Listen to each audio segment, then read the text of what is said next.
Oh,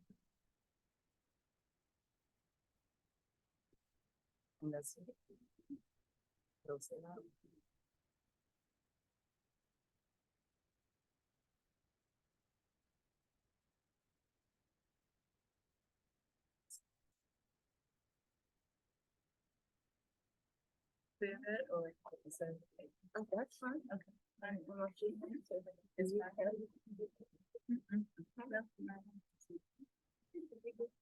Okay.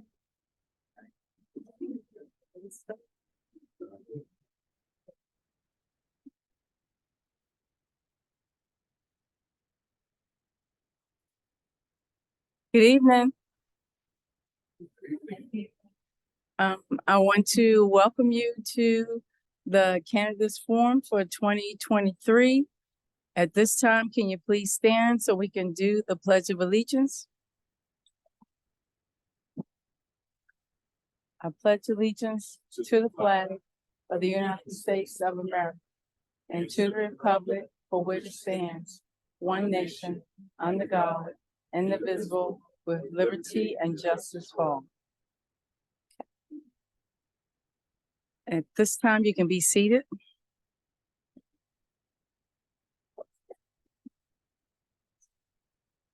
We do thank each of you for coming out tonight. And feel free to put all of your questions on a note card and they will be given to or asked to the candidates. And we have a moderator, Mr. Mason Andrews, and he will take over at this point in time. Thank you.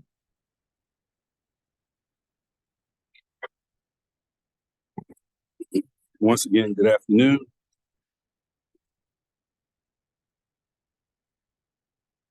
For the sake of time, I'm gonna, this microphone, I think I yell out enough for everyone to pretty much hear me in here. So without having to bend down and go to that mic the whole night. I'm gonna read out some of the rules in which our candidates here are gonna operate under today, as well as the attendees and how we're gonna be posing questions to them tonight. One of the things I would like to do is have the ability to get as many questions to these candidates as possible in doing so. So we want to keep that in mind along with the time constraints that we have here tonight. So we're going to kind of keep things rolling. I'm going to be here to make sure things continue to flow in a manner in which, again, we can obtain our objective, get the questions answered by the candidates and being able to pose as many of them to them tonight as possible. Each candidate here tonight will get a 2-minute introductory period.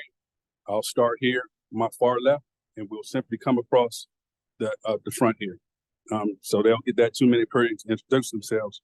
Note cards will be provided for you all to put your questions on. Mr. Bushrod, you want to hold those cards up? All right. So again, the questions that I'll say the questions, you're actually posing them in writing for decorum. They're going to check them before I read them out. So any questions that you have to pose to the candidates, please write that candidate's name. I can pose that question to that candidate. If it's for the entire group that's running for a specific position, again, indicate that on the card, please. Got the first one already. That's great. At some point before, maybe within the next 45 minutes or so, I'm going to take a 15-minute pause for the candidates to refresh themselves that may need to, for you all to refresh yourselves. And at that time, if you have questions that you want to intimately talk to them about, you can do it at that time. Be mindful of our community members that are around us. Again, when questions are being posed, be courteous, be kind. I don't have to really, shouldn't have to say that to adults, but nevertheless, I'm putting that out there. Okay. I didn't hear you. Yeah, gotta say it. Yeah, just children, gotta say it. Candidates you'll have in the back there, each answering period, I'd like to give you an opportunity to give your full answer to questions, but please try to limit it. All right, it's not a filibuster. We're just asking for an answer and we're moving on to the next thing. Okay.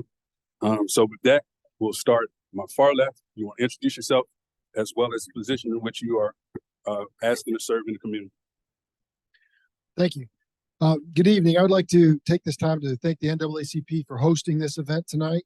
And my name is Chris Giles, and I'm the candidate for the office of sheriff. I've had the honor to serve and protect the citizens of King George for the past 30 years. the last 4 years of which I've served as your sheriff. We have worked hard to cultivate a good relationship between the office and the community, and I'm proud to say that I think we've done that. During my tenure as sheriff, we've implemented a youth academy summer camp for juveniles. We started a RAD program, which is a self-defense program for women. We are active members of an organization called Impact King George with the emphasis towards juveniles. I've continued to fight on illegal narcotics, and we have faced the challenge of the increase of traffic in our area. And I also meet quarterly with members of the NAACP and will continue to do that. So I really just wanted to reach out and tell you thank you for your all support and your continued support of our office. Thank you.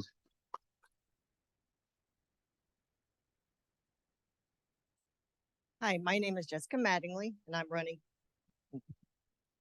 for Circuit Court Clerk. My name is Jessica Mattingly, and I'm running for Circuit Court Clerk. I've been working for King George County for almost 30 years, 10 years at the Sheriff's Office, and almost 20 years with Mr. Mason in.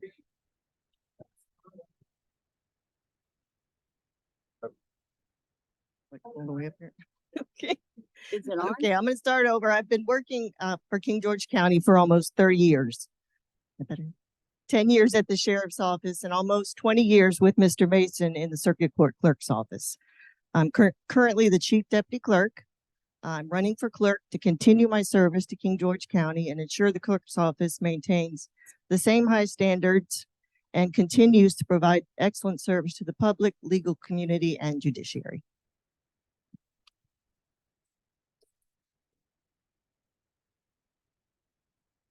Good evening. Thank you to the NAACP for inviting me here this evening. Now, is this better? Testing. Okay, here we go. Good evening. My name is Regina Puckett. I would like your vote for King George Commissioner of the Revenue. The current Commissioner, Judy Hart, is retiring at the end of her term. I've served in the King George Commissioner's Office for 15 years. My experience over the last 8 years serving as Chief Deputy Commissioner uniquely qualifies me to fulfill the position of Commissioner of the Revenue. I have performed the duties of each department within the Commissioner of the Revenue Office to include real estate, personal property, state income and estimated tax, business license, land use, and exemption programs, as well as the day-to-day operation of a successful Commissioner's Office. I can bring continuity to the office because I've worked on the programs I previously mentioned and will be able to stay involved in the running of the office as well as providing assistance to the community through these efforts. I've become intimately aware of these needs of the people in the community and will continue to provide them the best help I possibly can. I'm a Christian and a servant to the citizens of the King George County. I'm a longtime resident who graduated from King George High School in 1986. My husband Chance and I have 2 children, and King George is our home. I know the county well, and many of the residents are my friends. I intend to lead the commissioner's staff in the highest possible standard of professionalism. I appreciate your support and vote. Thank you. Give me 1 second. 1 second. Do this for me because some people can't hear, obviously, because of the way things are. I know you guys didn't get an opportunity, but if you have the ability, please stand and then introduce yourself. That way they can see you and they could probably hear you better as well. Can everyone hear me okay? All right, great. I'm Richard Granger. I'd like to say thank you to the NAACP for hosting the event. And I would like to say thank you, first of all, to the citizens of the James Madison District for the trust you've placed in me for these past 2 terms. And I'm asking for your trust for allowing me to serve you 1 more term. And so I am running for the James Madison District seat of the Board of Supervisors. As I move forward into this coming year, I would hope to be able to continue to address the needs of our community from a services perspective, which at the end of the day, the big 3 for our community and the ones that cost the most are going to be your schools, your sheriff's department, and your fire and rescue department. So all of those things come with costs.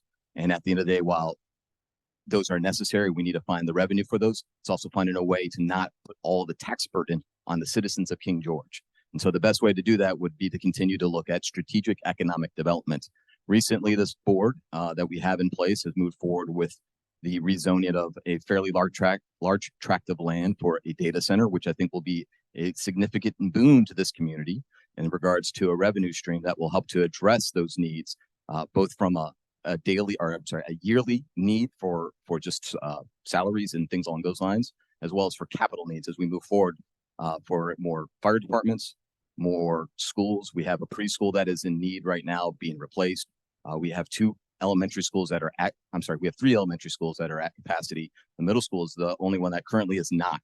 And so, we have these large needs and we need to find a way to pay for them. And it's a way of finding a way to pay for them without putting that tax burden solely on the taxpayer. And I think we have made strides towards that.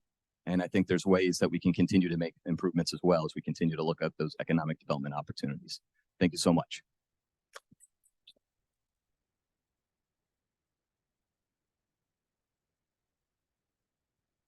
Hey, so my name is Bob Anata, also known as Silent Bob. Again, good evening. I thank the invite and the opportunity to speak. I assume everybody can hear me in the back.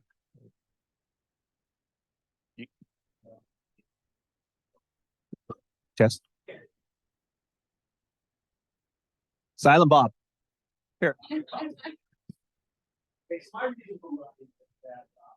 I want to see how we can grow forward. I want to see instead of the bank.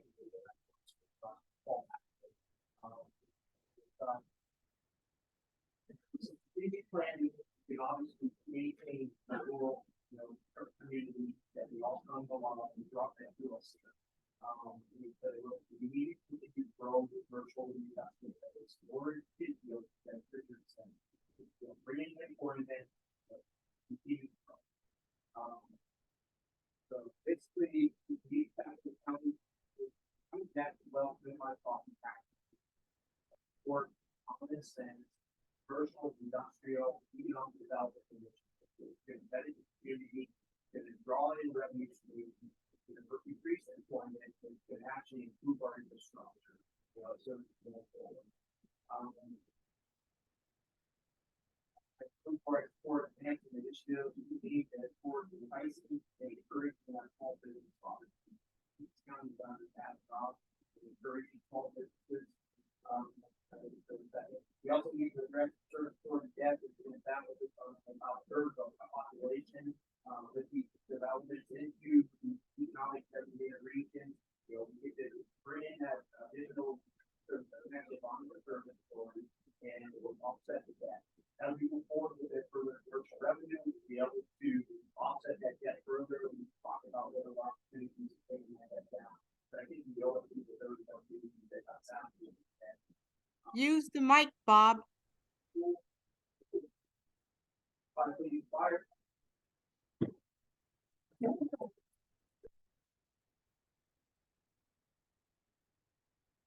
Hi, my name is Bill Davis, and I'm running for Dalton Supervisor. I could honestly say I'm probably the only person standing up here who's from King George, which has been one of the issues for a long time. It's a lot of people that aren't from here that come here and make decisions for us, and they decide to move away and leave us with the mess, which is why our county's at $200 million in debt, which is why we have a service authority that we bought years ago that was already in debt when we purchased it, and it just accumulated more debt is all it's done. I do business consulting. I do culture building. I help businesses advance and grow. And one of the main reasons why I'm running is for transparency. I don't know about you, but I am sick and tired of closed sessions from the current board. I'm tired of being treated like a child who needs to leave the room so the adults can go in the back room and make decisions and not tell any of us to share any of the information of how they're coming to their conclusions or why they're making their decisions. I'll give you proof of that right now. Did anyone here know that a company came along just a few years ago and offered to buy our current service authority and take us out of debt for it? Does anybody know that happened? Of course you don't, because they didn't bother telling you. They made the decision for you, and then they go in the back room to close sessions. I'm running on transparency. I'm bringing decisions back. I want to put the voice of all decisions back in King George people, the people that you make the decisions. We're going to have quarterly town halls, and people are going to get a say-so. Because I have a hard time believing that the people of King George don't have enough smarts and the brains between us that we can come up with solutions to fix the problems. Because evidently the board so far has not been able to do that. Thank you very much.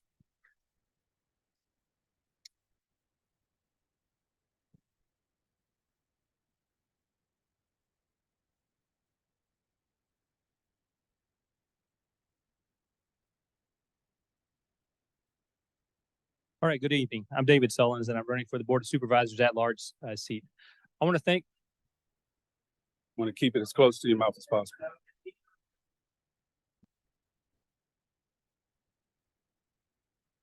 All right, good evening. I'm David Sullins, and I'm running for the Board of Supervisors at large seat.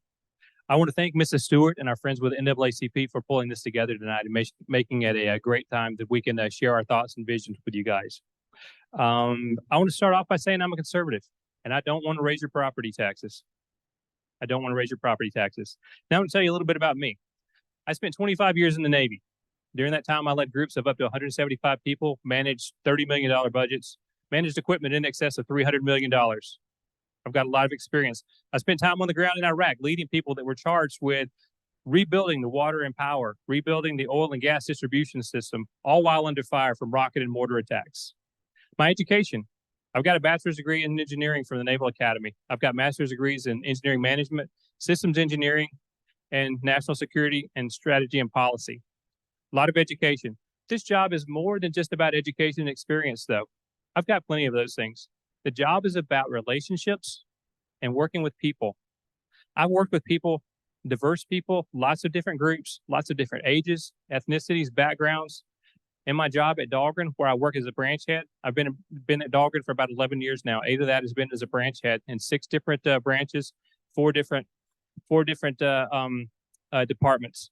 During that time, I've hired, trained, mentored, in some cases disciplined, and offered awards for people that were performing well.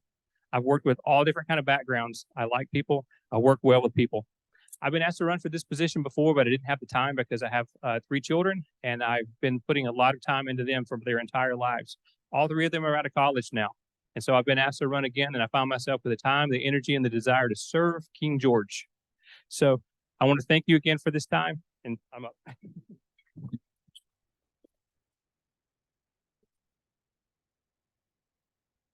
Good evening. Is this on? Hear that? There. Okay. So good evening, everyone. Thank you to the NAACP for hosting this evening, and thank you to all of you for coming out and being engaged and hearing from your candidates. Hopefully get some of your questions answered. So my name is Carrie Gonzalez. I am currently running also for the at-large seat on the Board of Supervisors. I've lived here in this county for about 16 years. My husband and I moved here precisely for its rural nature. We thought this was a great place to raise a family, and that is exactly what we've done. I am currently the Dahlgren District School Board representative. So 4 years ago, when my son was about to enter kindergarten, I decided I wanted to get engaged. I think having children in our schools is a good opportunity for me to see how things are affecting our children today, as well as our population moving forward. My opponent, Mr. Sullins, and I actually have a lot in common. I'm also an engineer. I also have a master's degree in engineering technology management. I'm also a supervisor on base at Dahlgren. I also manage a branch that oversees about $30 million of work a year.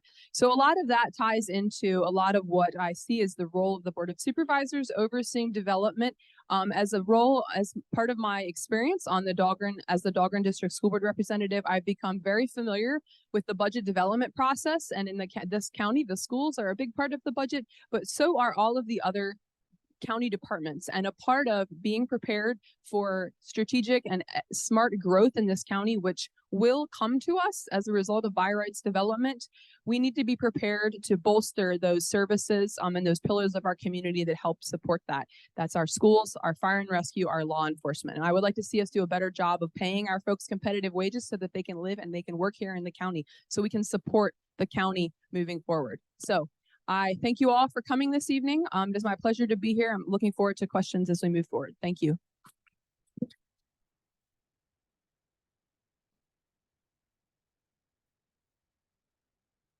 Thank you for the NAACP for this event, and thank God we live here.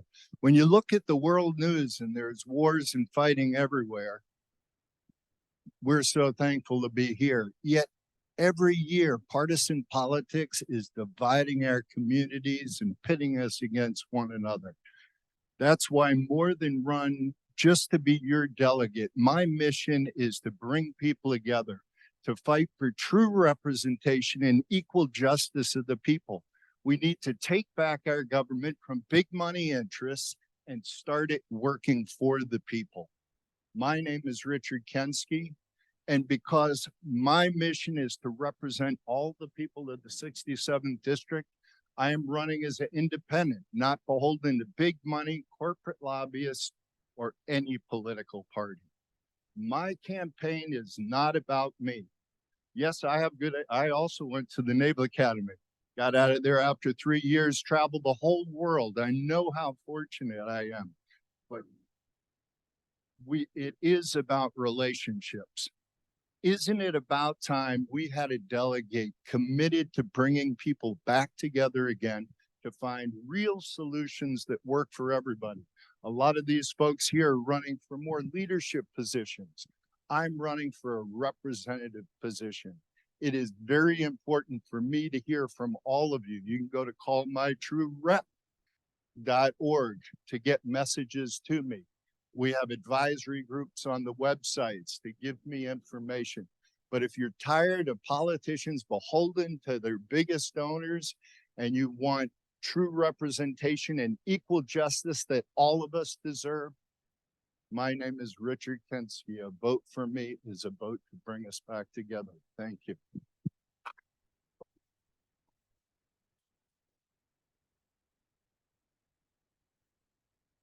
Thank you to the NAACP for this opportunity, not just for the candidates, but for the voters. My name is John Smith. I'm running for delegate for the 67th district. I'm running to provide choice to the voters in a year where this is a very crucial election. Everybody acknowledges that, with a lot of critical issues on the table. I'm a firm believer in education. I support full funding for our public schools so that we can improve the infrastructure where it's needed, and we can recruit and retain quality teachers by offering them competitive salaries.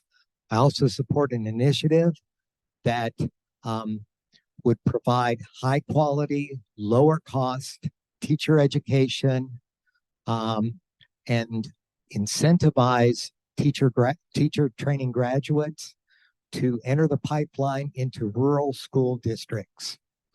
I also believe that we need to expand our vision of higher education in ways that would support, grow our economy, support the needs of business and industry, and provide options to our young people. That's why I support a proposal that would invest in our Virginia community colleges, would provide more options for students, and give them tools they need in an accelerated program to get back into competitive jobs, high demand jobs, and jobs that pay family sustaining wages. So I believe this is a win-win for our working and middle class families and for our regional and state economy. Thank you.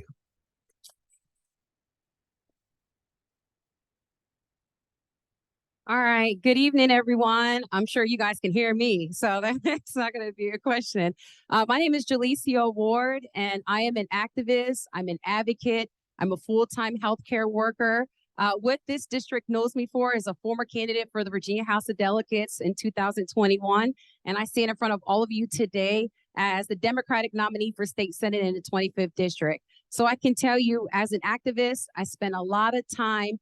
There is a gap between what's happening every single day in our communities and what's happening down at the Assembly in Richmond. So I spend a lot of time working with families of injustice here in Virginia and helping bridge that gap. And as an advocate, I work hand on hand with communities, hosting panels, being a part of the food banks, working on unity and unifying us.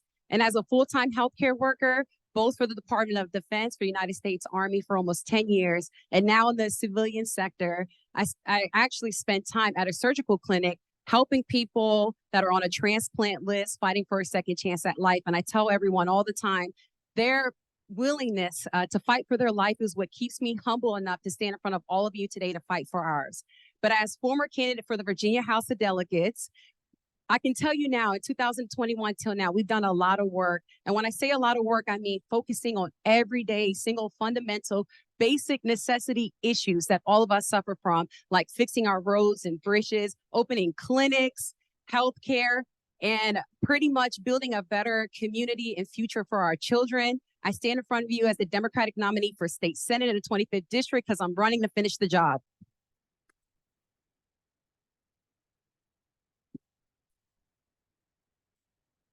Thank you to all the candidates for their introductions. Now let us get to the meat of why we're here. Have a few questions right now to pose to those candidates that will be running for positions as Board of Supervisors. First, to Mr. Granger, can you explain the need for closed door sessions for those of us who may not understand? Sure. So there's a handful of different reasons that you might move forward with a closed door session, and it would have to deal. A very obvious one would be anytime you're dealing with staff reprimands or anything along those lines. You don't usually do, or you don't do that in public meetings. What you do is you have those discussions in private, and then you handle those privately and take care of those situations. You can also look at anytime you're maybe looking to acquire real property. Can you not hear me?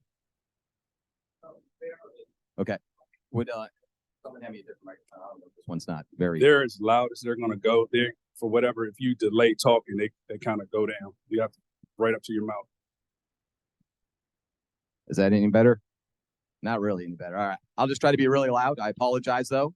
I will try to be cognizant. Sorry. So as I mentioned, for closed sessions, there could be a reason where you're looking at addressing staff performance. There could be looking at the acquisition of real property. If you're looking to purchase property and you don't want that to be out in the public, and then you have competition in regards to the acquisition of that property, that could drive up the property value. So you're trying to get the best deal for your citizens in regards to how much tax dollars you're going to be spending. If you're looking to negotiate a deal and you don't want necessarily the people that are on the other end that you're negotiating with to hear from the 5 members as we discuss what we think the best way forward is, what our strategy is. It's not to the benefit of the county to have the other side be able to hear what that strategy is. And so you would look at those kinds of situations and you say, hey, this isn't for the benefit of our citizens.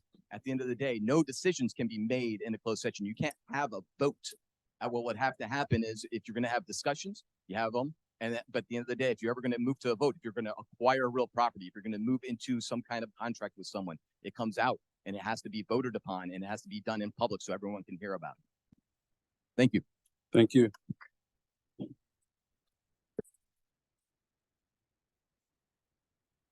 The next question will go to the entire group of candidates that are attempting to run as a position for the Board of Supervisors. We'll start with Mr. Vanetta. What is your stand on taxing wells of those not on county water?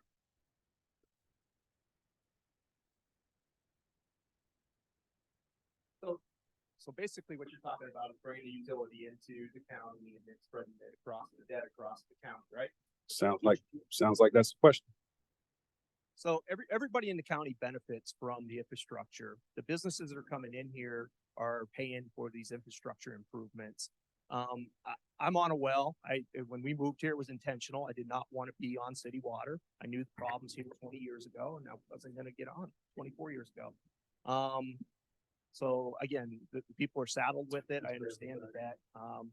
So it's hard to say that we're going to push this debt across the people that are on the wells in the septic.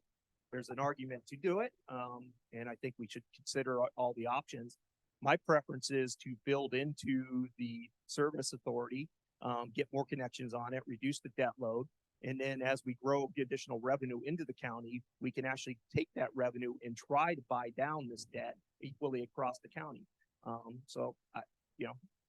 Again, if the panel decides to go that way, I'm gonna agree with it. But right now, I'm not in compliance with pushing the debt onto the 2/3 of the people that are on wells. Mr. Davis.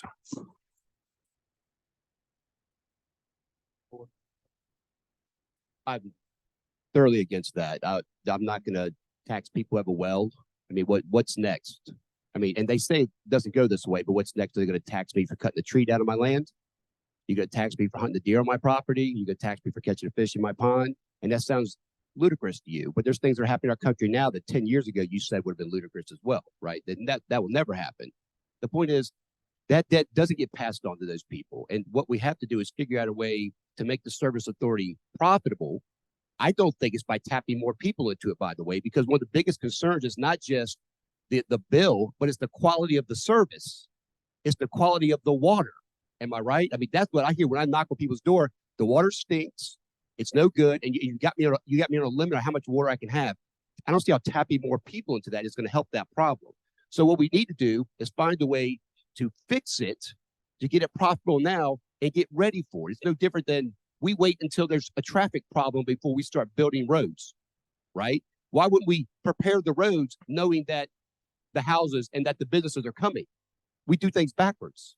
You get ready, you prepare for it, you build the parking lot before you build the building. You know, that's just how it's kind of done. So I'm against it. I'm not going to tax people that own wells and make them carry a debt for a service that they're not being offered. Thank you.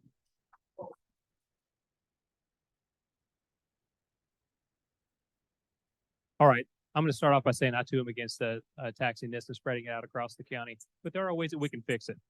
The Service Authority owes $25 million in debt. There's some things that we can do. First off, we need to stop accruing the fines that we're getting. Okay, that's where a lot of the debt came from in the first place. So stop accruing the fines. Second, we need to renegotiate the contract that we have with Emboden. We have a contract with an organization, a company that's supposed to manage this stuff on our behalf. But the way the contract is written for 3 years, they can accrue fines after fines after fines, and we have to pay them, but they're not responsible for them, and we can't fire them. We need to renegotiate that. Now, there's some other options. We can sell it.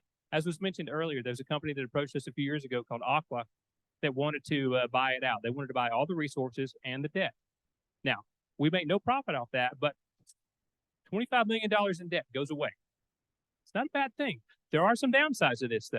That company has a reputation for after 5 years, they raise your rates a lot. So we have to make sure that we've got proper people at the table who are trained and capable of negotiating on our behalf to make sure that we have caps in place so that they don't get the rates don't go crazy, that there's a gentle glide slope in place. The nice thing about this, though, is by selling it, it also puts it under more state regulation so that they can't arbitrarily raise their rates the way the current Service Authority has been doing. Another option is to use funds from the data center. We've all heard about the data center. We don't know how much money we're getting. We assume that there's going to be a lot. That's great. I'm very much in favor of not spending money we don't have. However, if this is as lucrative as we think it's going to be, this is a great way to pay down the debt. But let's do it quickly, get it done, not commit this money to other things. And then 5 years from now, we're right back where we started from with $25 million in debt that has not been paid. And now we're committed to bringing in more data centers and changing the rural look of our county. Use the funds that are coming in and use them wisely. Finally, don't spread it out for everyone. Don't spread it out for everyone. That's a very socialistic view. Thank you. Mr. Granger.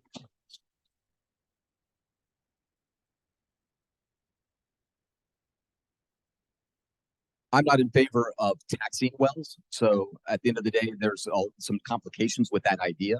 If you look at it from the perspective of you have separate funds, actually, there's an enterprise fund for the Service Authority. And if you start muddying those connections, what it can have is a real impact to your bond rating, which can have your impact to your ability to borrow money and at what rates you can borrow it at. It could have a very detrimental effect to this community.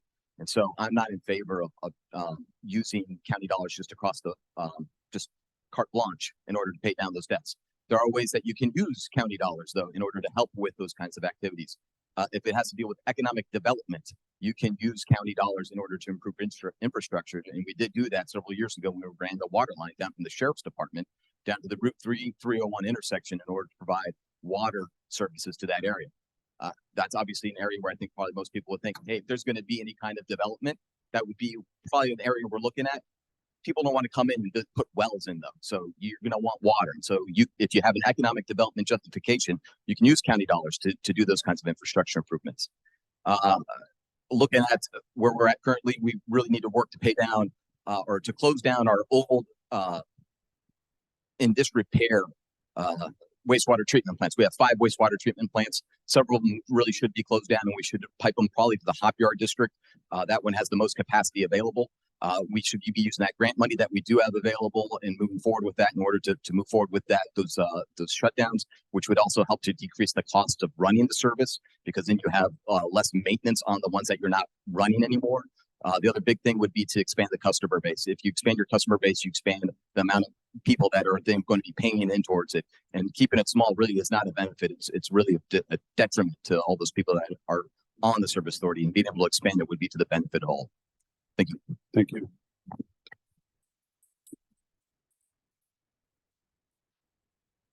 Probably questions will go out to our state candidates here. Missed them? Sorry, I apologize. Okay, thank you. It's a riveting topic. I wanted to make sure I gotta say. So the service authority debt is obviously a hot topic. And much like the citizens who are currently on wells, I myself am on a well. I used to live in a neighborhood that had that paid service authority and paid that debt, and I now live in a property that has a well. So I've seen both sides. And much like those citizens who have wells don't want to be saddled with the debt that they are not a part of, most all of the current service authority customers also are paying a debt that they themselves did not incur either. So that is something to keep in mind. And in fact, while those of us with wells may not in fact have city water and use service authority services at our residence, as county citizens, we do benefit from a functional and financially independent system. We are here using water at Mary Washington. If you ever call the fire department and have them come with a water truck, that water is coming from the service authority. If we have children in schools, if we're shopping at Food Lion, if we're attending or partaking in businesses around the county, we are in fact taking advantage and using services provided by the service authority. So while there's no slam dunk solution, I do, to echo some of the conversation that was earlier had on this subject, there are ways to balance that such that the burden is not purely on the service authority customers, and it's not also just transferred wholesale to other taxpayers in the county. So looking at the transition of the service authority under the county as a public utility fund, much as is done in many other regions around the county, which is actually a recommended best practice. And while it allows that flexibility, it is still recommended that the service authority remains an independent and financially independent entity, so it does not affect bond ratings and other things that will affect your ability to invest in capital improvements. So I know the board, there have already been some discussions, and I am a supporter of continuing down that path. Thank you.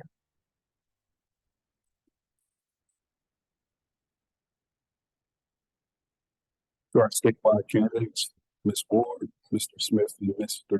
Kinsey, where do you stand on the issue of women's rights to choose?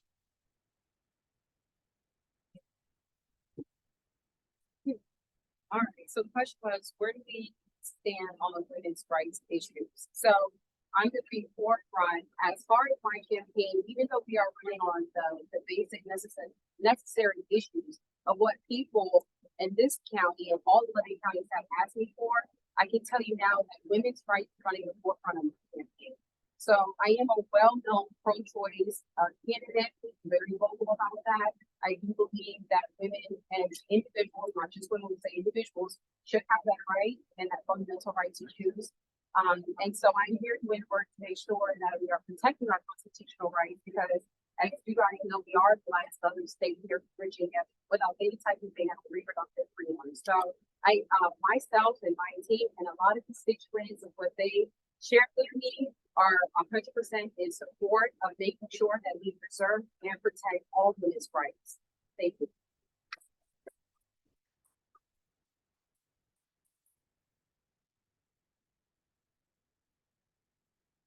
Well, I can second that easily.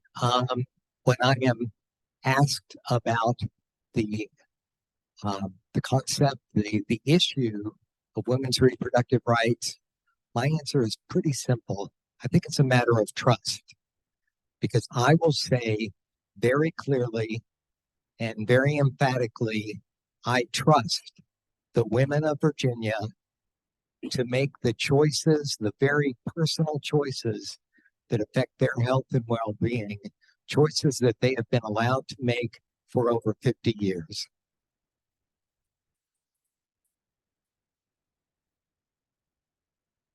Personally, I'm very much for women's choice. As a representative, however, and to share with you what I hear in the street, the Republican ladies just do not want these Democratic ladies getting abortions at 9 months or later. And I kind of agree with that too. It is amazing how divided we have come. So although my personal choice is that I believe women should have the choice, and they, like John said, know best. The fact is we need to bring these people together. In fact, the Republican Party has kind of shot themselves in the foot on this issue because they have divided everybody. And I think if we can bring the people together, we will find out that they can come with a good solution, maybe the second trimester or something, but we can't stop fighting, keep fighting about this issues going to extreme levels. So I think if we can bring people together, we can solve this issue and make something that works for everybody. Thank you. Again, for our statewide candidates, what is your stance on the lack of broadband service in District 25? I'm going to answer that and say, if you're lucky enough to go to Richmond, what do you intend to do when you get there and help us with that situation?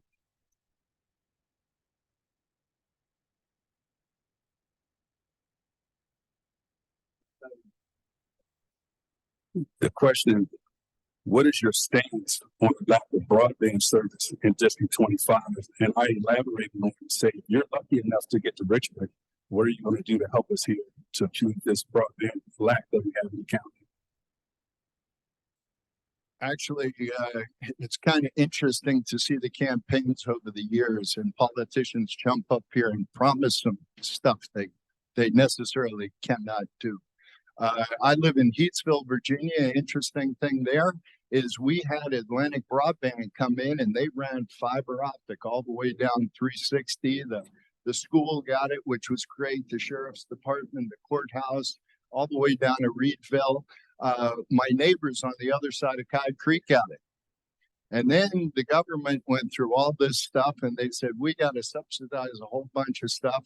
And they brought in a whole new trunk line of broadband. And we are actually getting it delivered to our house. You get 1,000 feet for $99. It's clearly subsidized because that's buried. The money is already there. I don't necessarily think it's being used wisely, but the fact of the matter is Benjamin Franklin wanted the post office so that we could all communicate. Talking about bringing people together, the new thing for the post office actually should be broadband for everybody. That is the way we communicate. Forget the big packages. We need to talk as people. So I will do everything I can to make sure that money is spent wisely so that all of us can be on broadband.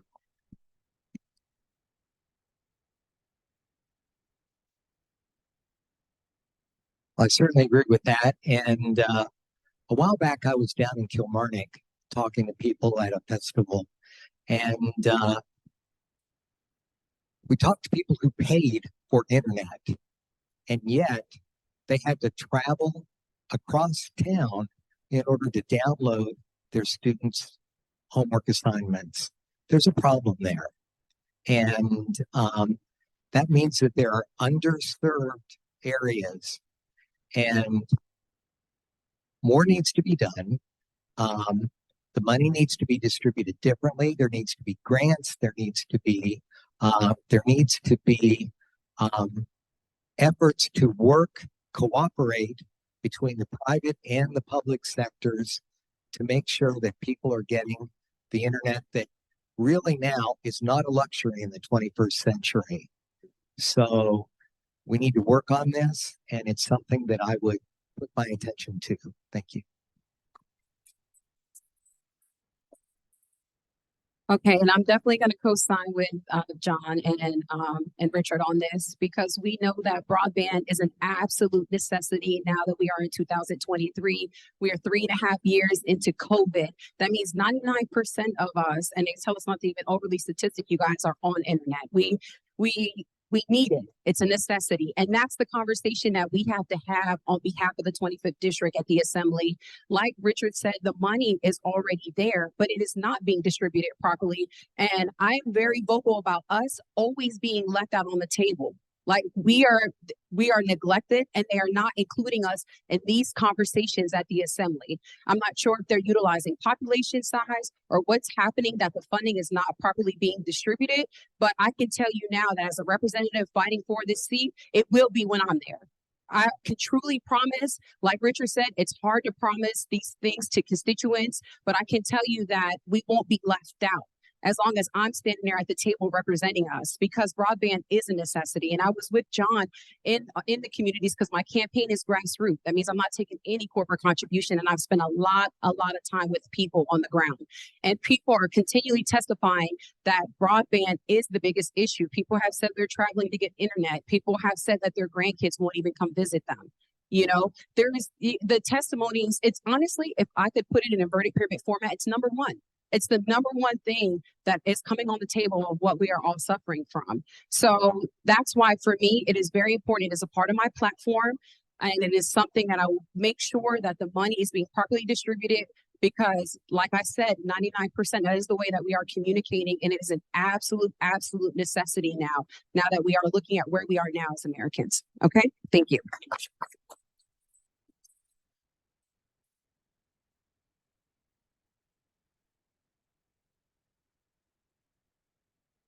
Technology is slow. Mr. Giles, question for you. What is the department doing for our Latino citizens in the way of bilingual officers and diversity on the force? Well, we actually have 2 deputy sheriffs that are bilingual for the Latino community, and we have an Empower House, which is for domestic violence. They have a satellite office in my office, and she is bilingual and assisting in the Latino community for any type of domestic violence. So we are continually pushing forward with trying to get the diversity and finding the bilingual people to assist the community in that. Thank you. Back to our Board of Supervisors candidates. It's a 3-part question. You can answer it in a way that's comfortable for you. One of our citizens says, what is your stance on data centers? What positive impact will the data center have for King George County? And how many local people would a data center employ? Start with Mr. Granger.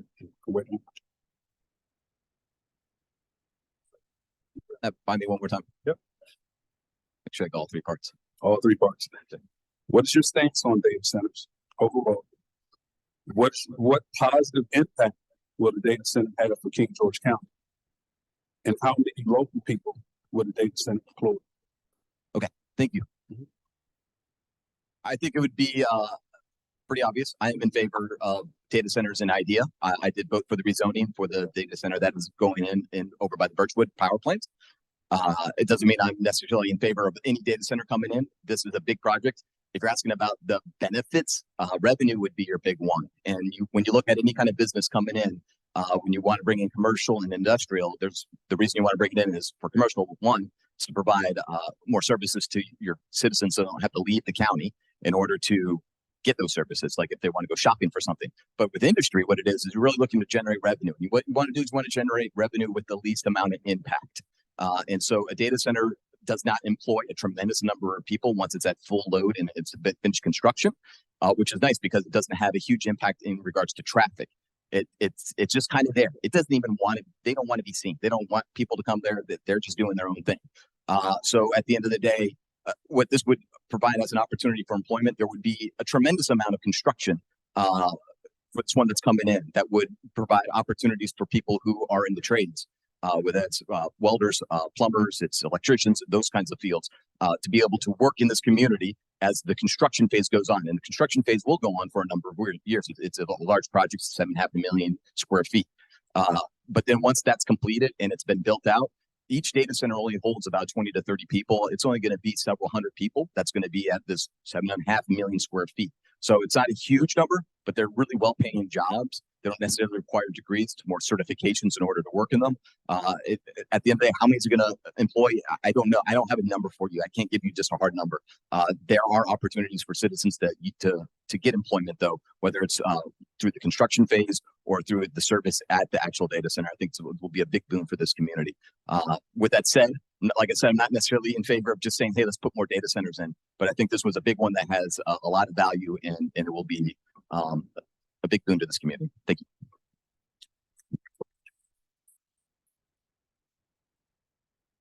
Yeah, to follow up on Mr. Granger, I think the decision by this board was the absolute right thing to do. I think this data campus was a solid win for the county. I don't agree that, we open the door and we bring in further data campuses. The water was there, the electric was there. This was a no-brainer for the Amazon. It was a no-brainer for the county. The revenue that we're going to get is going to help the county. There's going to be a handful of jobs for employment. I just don't see how this could be a loss. So I'm not open to the next one. I think they're all going to have to be considered on a case-by-case basis. Obviously, anything else comes in, it's going to have additional strain that we're just not going to be capable of until we can get our infrastructure in place. So.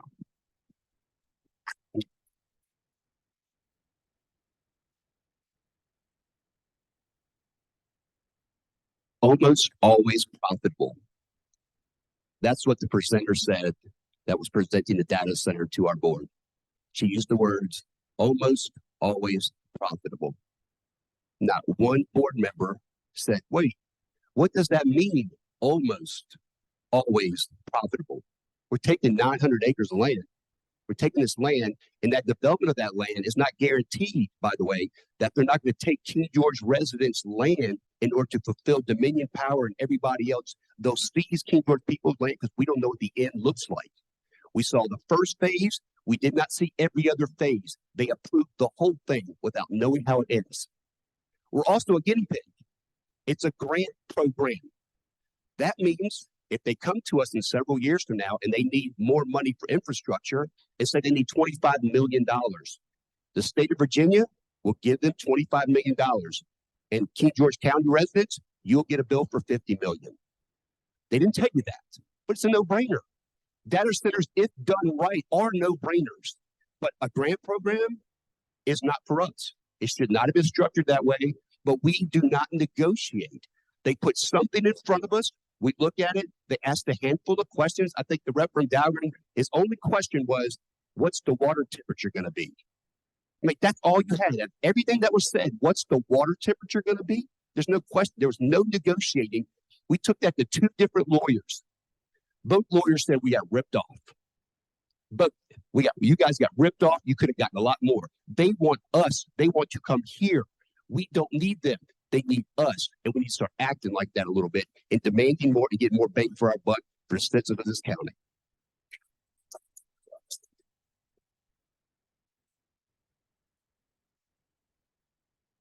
So it occurred to me over the last couple of questions that I yelled at this thing, and I feel like it's kind of awkward. So I'll do my best to keep a smile and not yell at the microphone. I'm going to answer the questions in reverse order if you don't mind. So local employment, just like was said, there's going to be thousands of jobs for construction, but Amazon's going to hire who they're going to hire. And the people that showed up for the public comment, most of them were from out of town. So I don't know the answer to that question. Long term, just like was said earlier, it's going to be a small number of people that are managing this thing. Impact on the county, that's the thing that worries me. Just like he said, we don't know what's going to happen. VEDP is a grant program that subjects us to doubling whatever grant they get for infrastructure to build this thing. So we just don't know what the bottom line is going to be. When she said almost always profitable, we don't know how profitable. $1, $5, $5 million, and also almost is referring to historical information based on counties that didn't fall under this. We're new. We're one of the first ones to do this. So what's my stance on it? As a concept, I love the idea. I think it's great. We're going to make a ton. In theory, we should make a ton of money off of it. But there's a risk that we could end up paying them to be here, depending on what kind of grants they get. So in my heart of hearts, I feel like we're going to make a lot of money off of it. I think it's going to be great. It'll give us money that we can use to pay down the service debt. And it'll be a good thing in the long run. Hopefully, it will employ some of our people. I don't think we have to worry about them running away. Phase one of this thing is going in where the old Birchwood Power Center was. It's already prepared. They've got the power lines, they've got the infrastructure, they've got the water, they've got everything they need. They're not going to run away from that. It's okay to ask more questions. It's okay to press them for more information. We need to negotiate and make sure that we get the best we can, the most return on investment for our county for the almost 900 acres of farmland that we're giving up. Thank you.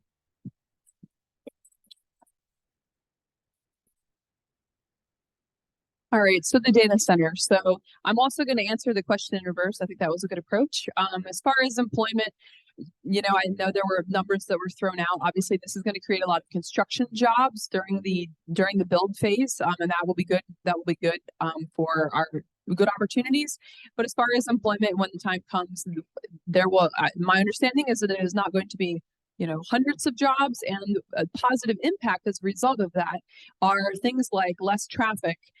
As a means of revenue. So one of the challenges in this county is attracting revenue. So I know that we typically have a hard time attracting businesses and industry that are going to generate the most revenue, because the industries and businesses that generate the most revenue are the ones that require the most water. And as we've heard earlier in the evening, we have some challenges in that area, right?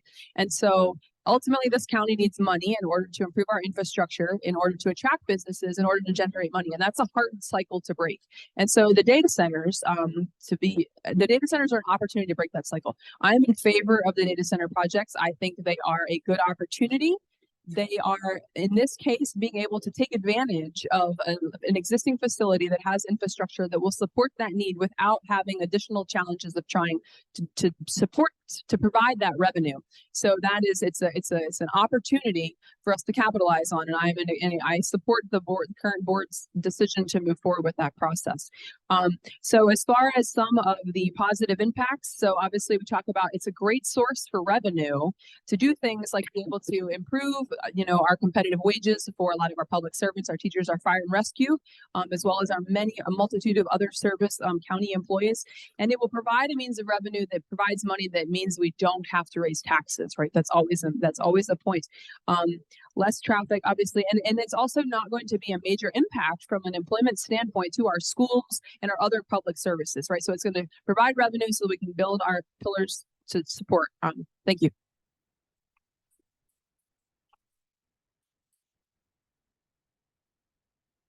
For our candidate for Commissioner of Revenue, what is the process for contesting the assessment value assigned to your property?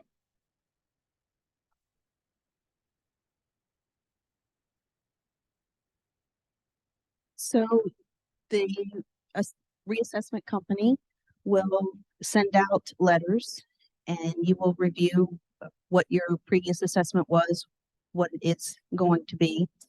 And usually they say on a tax rate to be determined, so that I know confused a lot of folks this go round. So at that time, you have an opportunity to meet with the assessor usually, and then you'll go over it. And if he recognizes your struggle and you bring documents to him to prove that it's not correct, then he will change it. The last reassessor that we had did not always follow through with that. Several people came into our office saying he would not answer the phone, and he would not answer emails, things like that. So at that point, you go before the Board of Equalization, which is usually carried out through March or April, sometime like that. And you'll go before a board that is chosen. Usually it's a realtor. There's different criteria for being on the board. So they'll hear your case. You have to bring the proof, the documents to present your case. And if they see that it's wrong, they will change it. So if you miss that opportunity, then you would then go before the court and present your case that way. Before you sit down, I have two other questions since you're staying. With the increase in the county taxes, what impact will that have on low-income senior residents? And do you feel that there should be a discount or some support to assist them? For senior residents? Senior and low-income residents. Currently, we do have an exemption for elderly and disabled residents. Is that better? Okay. So currently, we do have an exemption for elderly and disabled residents, as well as veterans. So for the elderly and disabled, you have to be 65 or older or deemed disabled, and you have to provide that with 2 letters of disability or either a Social Security letter stating that you're disabled. Then it's based on income and assets. Your income cannot exceed 40,000. Your assets cannot exceed 60,000. And We exclude your home and up to 5 acres from the asset requirement. So it's anything in addition, like checking, savings, retirement funds, vehicle values, that would be deemed an asset and that could not go over 60,000. So yes, I do think the increases will affect that. So in the future, we may look at increasing that 40,000. We haven't gotten there yet. It used to be at 25, so I know around about 2017, we increased it to 40,000. Veterans, you have to provide your VA letter stating you're 100% service-connected disabled. It is not based on income.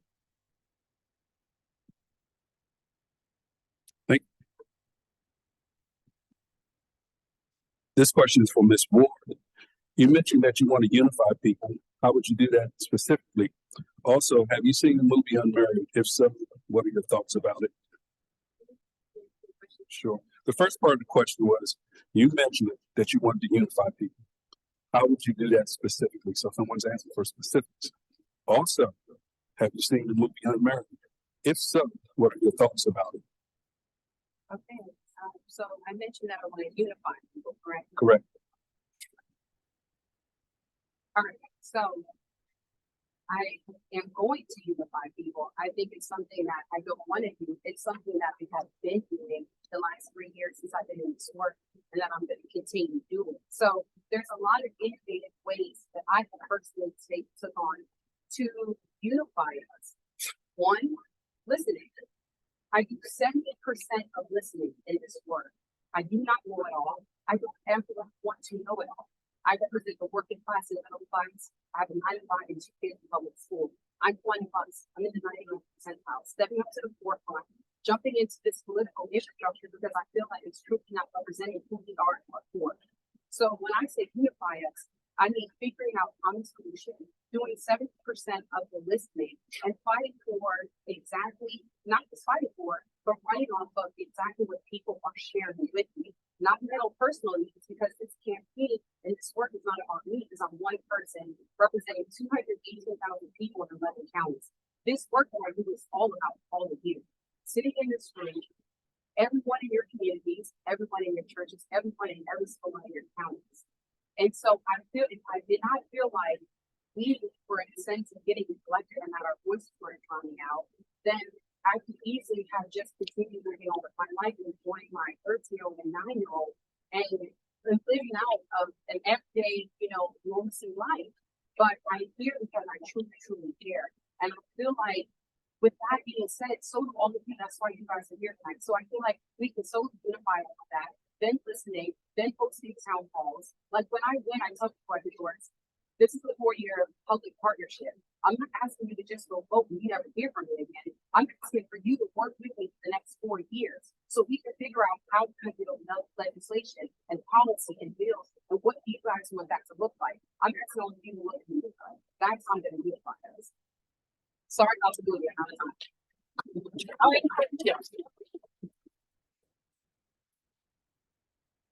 This question is for Sheriff Giles.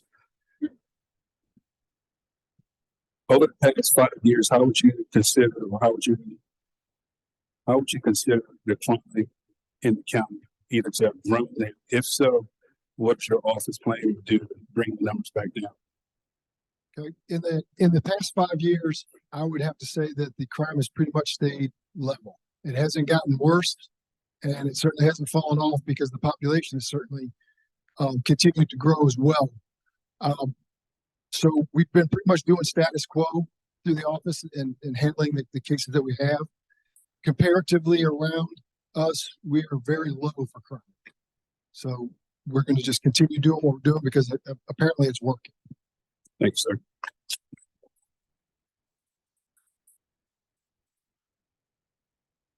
For statewide candidates, have you noticed an uptake in food banks or food pantries? What is happening in Richmond that will increase funding for these food banks as middle-class families are utilizing these services?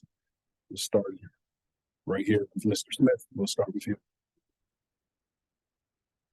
Thank you. I do believe that it is the job of a delegate, of a representative, to take care of people. So I absolutely would advocate for funding, for additional funding, and I believe that we need to do that. We need to take care of people. We need to support our food banks. We need to support those in need. Thank you. Mr. Prince. Mr. Prince.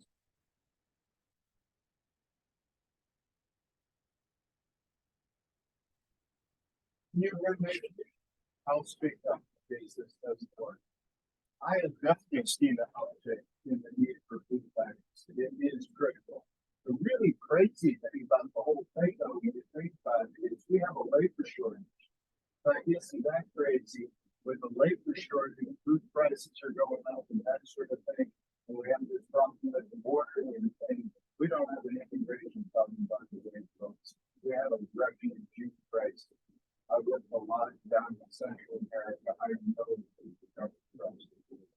Anyhow, back on the subject, we do need to get a handle on things. And it isn't just a matter of dumping money. One thing I want to be clear about, I am not the guy that promises something I cannot get. I'm also the guy who doesn't believe in dumping more regulations or highway and solve problems or dumping money on problem solving. We need to get people together and start figuring this out. One thing I can definitely tell you, we have a great country and the politicians did not make it great. We, the people, made it great. And you've got to tap into those resources to bring people together and find out what we can do. Can we help the local farmers? Why are these food prices going up? Especially with the fact that, we're keeping people from working. Thank you. Ms. Walsh.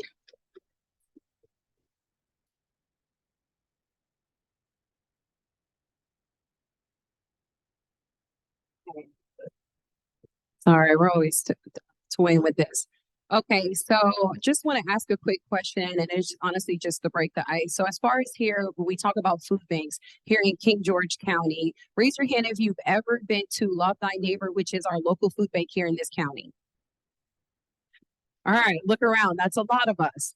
Now, I can tell you now that my family grew up on government assistance, so I am a huge, huge, huge humanitarian. That means that when I am not running, I have spent time assisting Love Thy Neighbor when prior to them being in the new building that they are in now. And I can tell you now, being a part of the King George Community Alliance and working local here with the people who are sourcing our food, it has increased tremendously. We've noticed that with after COVID, a lot has changed for all of us. And there's people going to the food banks now, not just because you can get a lot actually in the food banks, right? You can get toiletries, you can get produce, but it's everyday us. And you got to think about it. We are all one paycheck away from being in that line before that door opens. So it's really about having that organic conversation about saying, one, may we all humble ourselves. And if we are not in that position yet, we are in the line that put us in the position where we are outside helping the people in that line, right? When we say love thy neighbor, that's exactly what this work is about. This work is about us working together as a unity, making sure that all of us have the basic fundamental necessities that we need for our health and wellness. I'm running off the I'm a healthcare worker, so I care about the health and wellness of us on a consistent basis. So making sure that Love Thy Neighbor and every food bank in all my counties is funded is forever going to be a priority for me, because that is really what's creating our ecosystem and making sure that people are taken care of in this county. Thank you.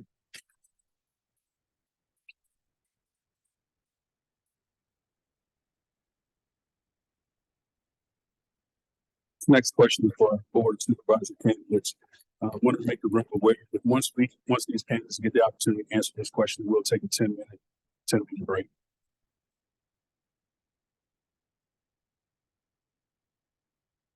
Starting with Mr. Granger and working my way down. What do you think is the greatest challenge our community faces, and what is your plan to address it? Our biggest challenge that we're facing right now, I think, is access to water. for the purposes of providing public water. So when you look at what DEQ is doing from a regulation standpoint, they are wanting to minimize the amount of groundwater we can pull. And the reason is because the aquifer continues to decrease year over year. And at some point, if it goes down low enough, it could possibly collapse. And at that point, it wouldn't be able to recharge. And then that would have an impact to both people on public and private wells. So it's very important, obviously for that kind of situation not to happen.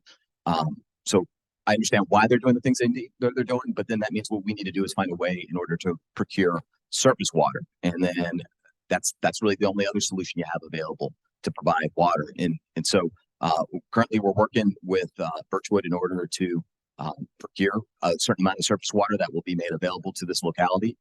We would still need to build a water treatment plant for that waste or for that surface water. Obviously, you can't drink it straight out of the river, but that would be the biggest thing, is finding a way to get a water treatment plant set up, get more infrastructure built down from a piping perspective in order to pipe that water to other areas of our community, and just make that available. And currently at this time in the James Madison district area, there really is no more capacity. Like where the Hop Yard district is, there's no more capacity for pulling more water out of the ground. We can't bring in, like if a new business came in today, they would not be able to build anything with using public water. We don't have any more capacity in that region. We do have other water regions like down the Dahlgren area that you do have some capacity that some kind of development could be done, but obviously that has a huge impact. Then you're not going to be able to bring new businesses in. You won't be able to generate revenue. So right now, yes, it's water, and finding a way to get access to more surface water in order to provide water, potable water for our community. Thank you.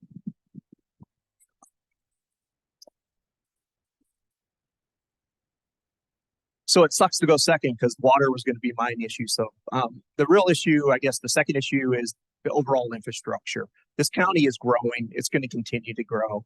I have absolute respect for the from here attitude. I love sitting down drinking beers, but the demographics of this county has changed in the 24 years I've been here, and it's going to continue to change. So the been here, the come here, we're here. You just got to figure out how to all live together and work together. We really just, again, the infrastructure, we're going to have schooling problems. We're already at capacity. We're going to have to build up. So we're going to have to figure out revenue to get that in place. So there's going to need commercial. We need industrial. We need to get that revenue base. We need to build out this infrastructure, and we need to get ahead of it before, the developers are coming. We're primed for it. It's a great location. We're stuck between Washington and Richmond. It's a reality, so we need to plan for it rather than react to it.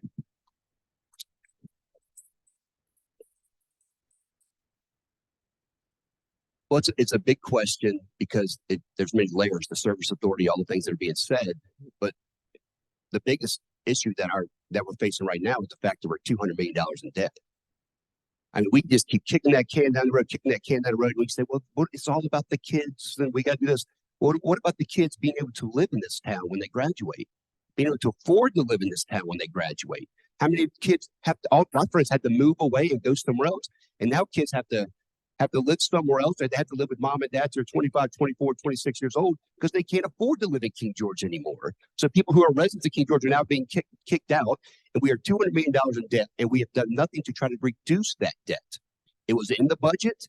All of a sudden, it magically disappeared last year as trying to reduce that debt. So there's been a lot of wasteful spending. I know people don't like to hear that, but there's a lot of wasteful spending in terms of, I coached in the school system here. And the ADs would come to me and say, hey, we got this money left over that was given to us on the budget. If you want anything, let me know because we got to spend it. Does anybody run their household that way? Hey, got a little extra money left over in the year. You better go spend it or else you got to give it back.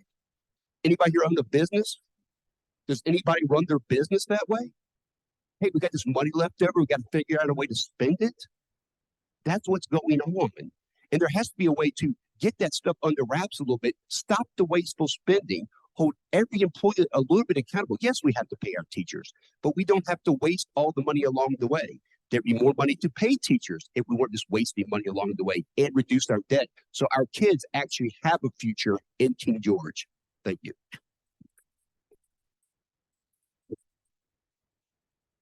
I feel your pain, Bob. Try going forth. So to me, the biggest problem we've got is overwhelming debt. The county we owe $139 million for construction fees for our recent schools, a high school, remodeling a middle school, and building Sealson Elementary. We also have more debt piling on with that for the courthouse, and we've decided to build a new preschool, and we're building another fire station. All these things are needed, without a doubt, but they're expensive. How are we going to pay for them? We also have $25 million in debt that the service authority owes. We're trying to figure out how to deal with that. So what I would like to do, I don't want to raise property taxes. I don't think that's the way to go. Recently, the property taxes were, I would say, were doubled. Not doubled, but there was a double increase because property values were reassessed and bumped up 30 to 50%. And then on top of that, there was a property tax increase. What I would like to do is, again, make sure that we've got trained, qualified people negotiating for these data centers and look at other potential industries that we can bring into the county. Maintain the rural atmosphere that we've got. Don't change things.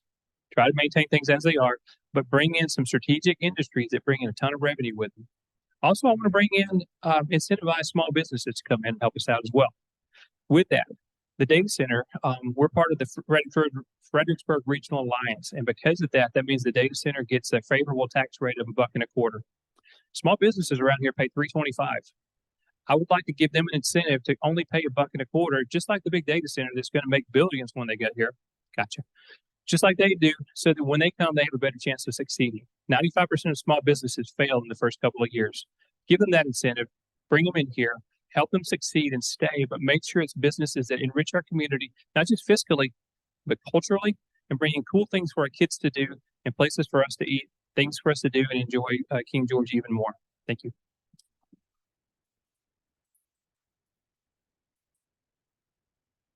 So I'll go last, and this is definitely a very hard question to ask, or sorry, to answer. And it's a common question, right? What is the most important thing?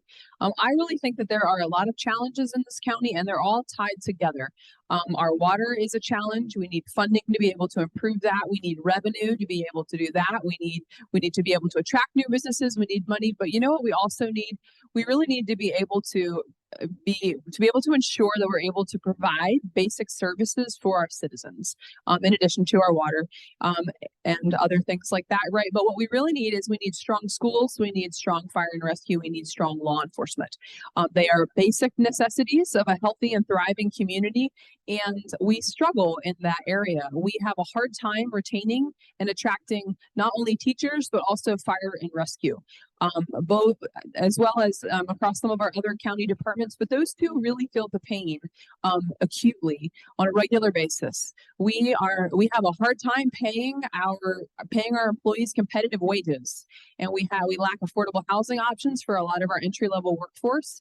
And so what does that mean? That means that our schools, our fire and rescue, we have a lot of folks that live in Stafford, that live in Westmoreland, that live in Caroline, and commute to King George because they are from here, they like working here, they enjoy, but I've heard a lot of folks really want to work here, but can't afford to work here because we don't pay competitive wages.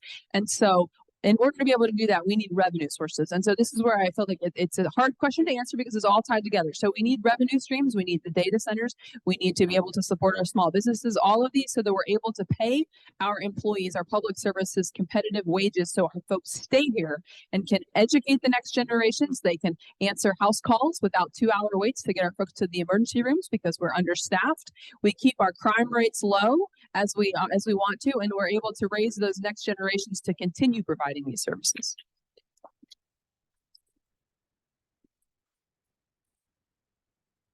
Okay, we'll take a 15-minute recess and we'll be right back to finish our program. Thank you.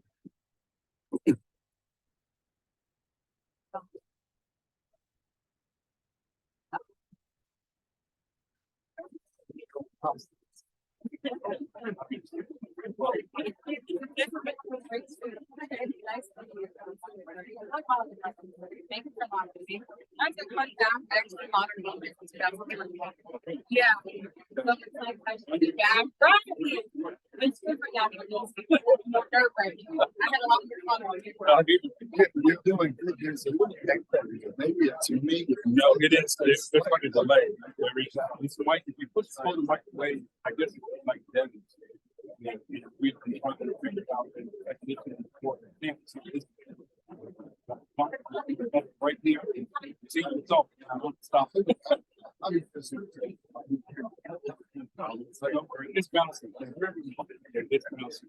And I'm afraid to tell people they just go walking down. I'm afraid to tell people down. The next group I hit me. Y'all can get out there. But I don't think you all, you may be better. Some folks are covered that. Keep it back.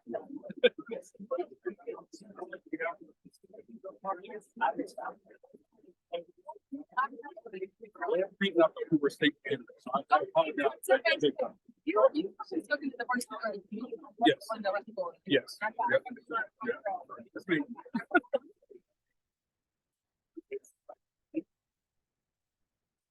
Yeah.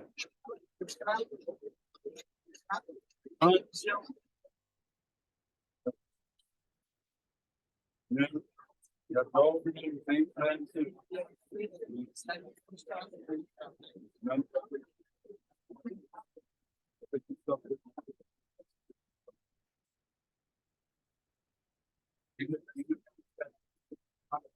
Test, test, Not really.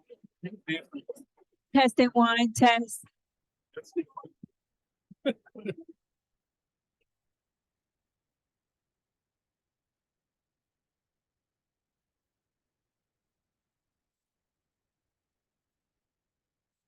Test, test. Test, testing one.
Bitch, you want to remember who I am. Yep. I will give you a pen. Thank you. Wait for you. That's a very good question. Further questions, I'm giving you credit for it here. It's about the organized. Bringing people together. I'm not rowdy at base. I'm talking across the board. I'm talking to everybody. So it's amazing stuff I hear. Fact is, it's really crazy.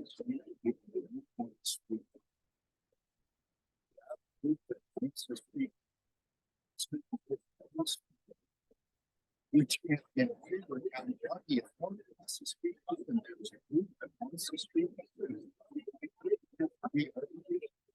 If everybody wants to speak up, we might have too much noise. But the fact is, if you want to speak up.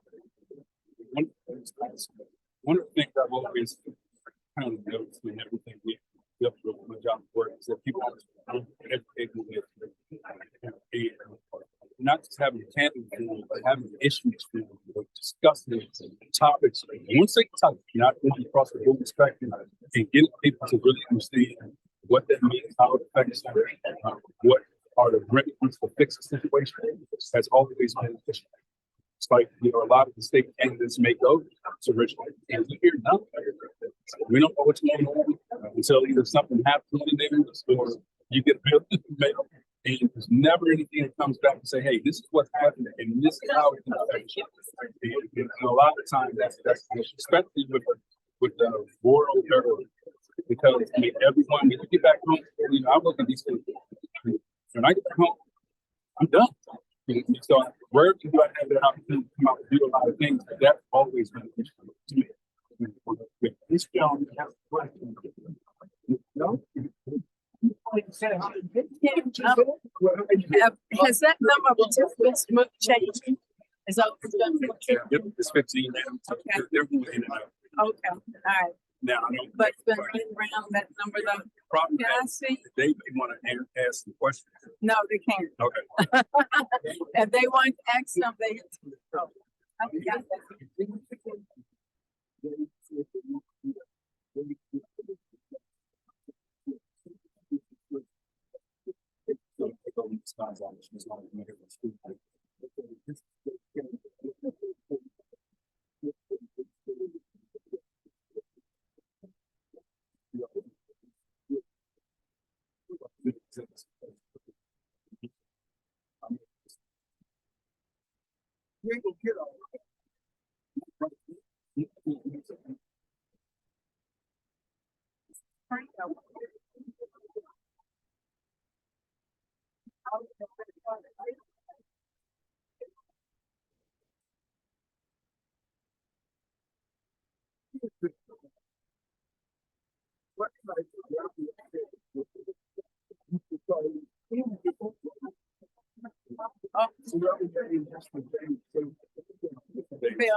If we can get everything back into the auditorium and candidates back in place,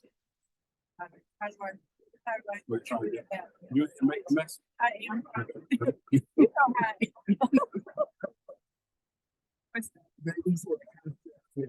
Everybody.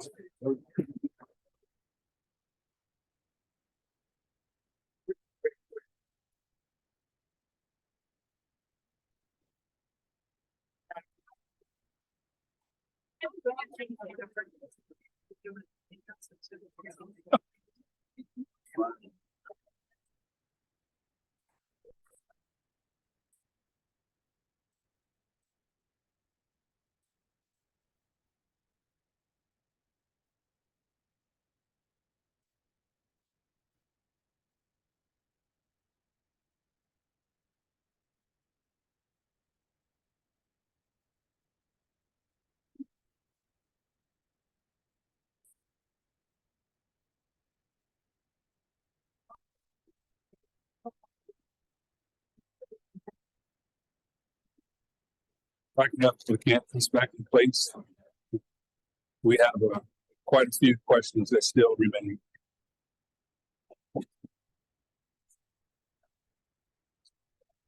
that he. So if you can just give me a whatever. Yes, sir.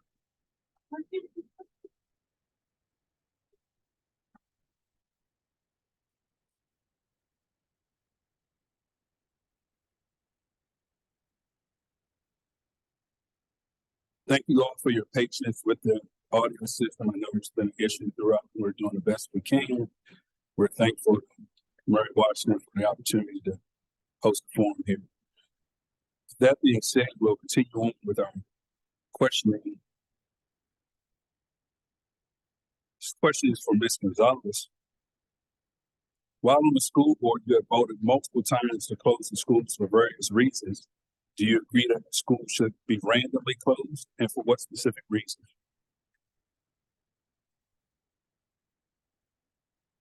Right, so I'm not sure about randomly closing the schools. I do not support randomly closing the schools at any point in time. So the question about my votes during COVID, as many of you know, the schools were closed by the governor in March of 2020. So I at no time voted to shut down the schools or close the schools, just to be clear. Now, as we journeyed through COVID, the school boards across the country, right, were faced with decisions about how to reopen the schools. And so, in fact, early in the summer, following the school closures in March, I was, as a matter of fact, while in the school board, the one school board member advocating for having work sessions as a board to come up with a plan for reopening the schools that fall.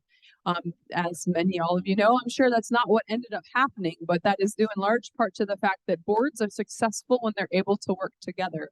And our board, unfortunately, was unable to agree upon meeting to put in place processes and coming up with a plan to, in fact, reopen our schools.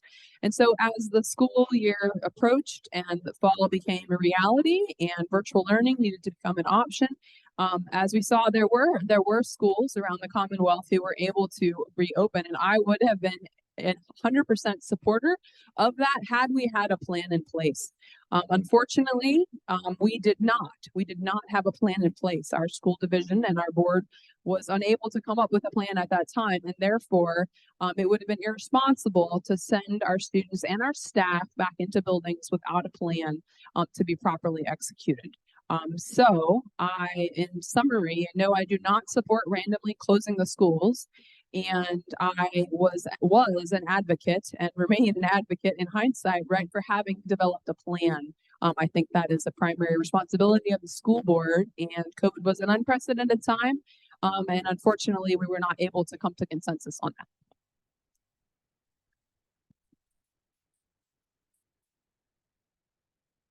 Mr. Davis, what type of revenue source would you propose instead of data centers? I think there's a couple different things we could do, and I'm not totally opposed to data centers. I'm just opposed to the way that the last one was contracted out and the fact that they can take land from citizens. I'm for things that are going to bring more jobs. From what I understand, data centers not going to produce a lot of jobs in King George, probably about 16, right? And most of those people are going to probably get shipped in.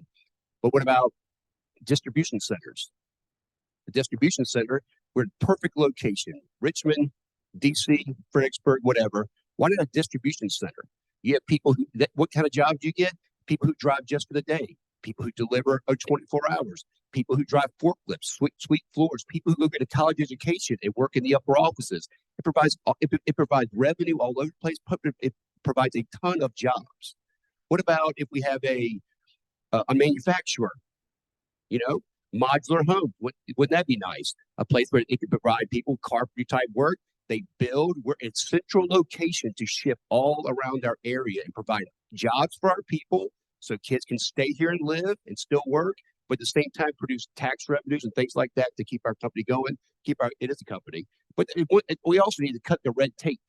There is so much red tape here as far as getting a business started, getting it off the ground. That's one reason why Stonehill ran, because he understood when he started running the Marina Center, what a tough job it was, and the stuff and the hoops you got to jump through just to get something going. It's almost like they're discouraging you from running a business. We opened Galley's Cafe, and the hoops we had to go through and what things we had to do. It's like, what about this? Go get this form. Go get that form. And half the time, they don't even know what they're talking about up there. So, yes, fix those things, cut the red tape, and bring in more business, and that's the type of business I'm looking at. Thanks.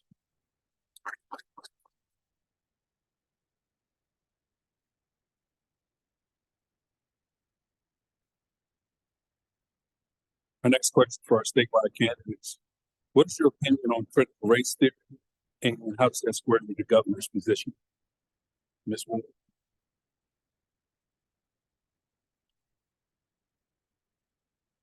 Okay. Um, so, and I'm not necessarily saying that like CRT is still an ongoing conversation because I know it's something that we've been discussing on a local level as far as what we're going to teach our children, what we're not going to teach our children in public schools. So it's not that I'm biased. I'm still figuring out an opinion because I'm always wanting to do what's best for us. I'm always wanting to pull us and have organic conversations in the community and feel like where are we comfortable at? But I'm never going to shy away from saying that we have to teach our children the truth. I am never going to shy away from that. I have a 13-year-old in King George Middle, and I have a 9-year-old son in Potomac Elementary. I feel like there's a lot of innovative ways us as parents. Do I want to be involved? Am I involved? I'm overly involved. They just got report cards today, right? That's what I was doing before I got here. But I feel like there's innovative ways, and this is a conversation that we really honestly could have on a local level with school board as far as, could they opt out if there was something that you didn't want your child to learn? Could something be sent home and signed? What can we do to find some type of common resolution instead of we are figuring out something else that's dividing us even further as Americans? It's almost like, where do we draw the line? Like, I know you guys are exhausted. This is exhausting for me. This exhausts us. You know what I mean? Like, we can never shy away from what's really happened in this country, because then when you're looking at especially communities of color, then the stories are becoming just one-sided. The things that I have learned growing up, it's not balancing out. And then people want accountability. I just feel like we have to figure out a common ground and solution. I do a lot of work with having these conversations, not just with CRT, but just with systemic racism overall and what that looks like, because it organically makes us uncomfortable. But if you're comfortable, you're not growing. You're not growing. So I'm saying for especially us as a King George County, it's time for all of us to become uncomfortable so we can grow and unify and do the work that really needs to be done.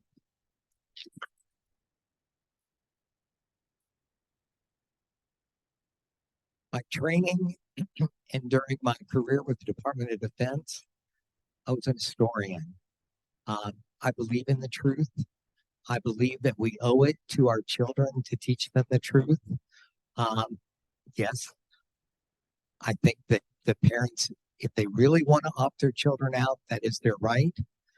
But let me tell you, during my career with the Department of Defense, I occasionally ran into a commander who read the record that I put together and said, well, wait a minute, this doesn't make us look good. It says we made mistakes. And my answer was, but sir, is it the truth? We owe it to our students to tell them the truth. And we owe it to them so that we can learn from our past and get better. Thank you.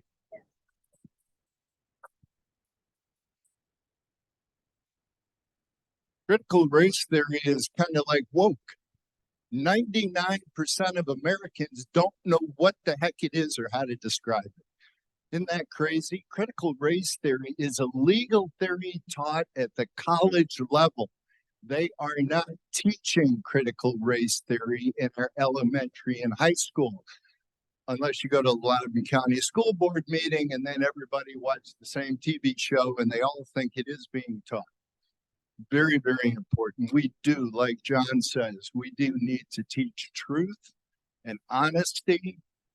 There's no question about that sort of stuff. Again, the reason you got to bring people together is to stop this nonsense of what they're telling each other. I talk to people as well that because I'm across the board as an independent, I'm not catering to a base or trying to rally up anything on divisive issues. And I have people telling me, you don't understand. In elementary school, they groom you to be transvestites and stuff. I mean, it's absolutely unbelievable what is being said.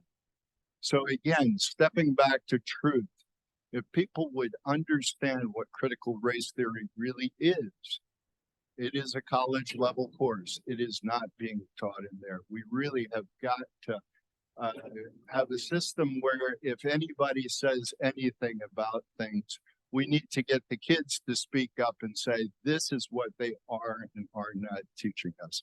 It's kind of sad we've lowered ourselves to this level. Thank you.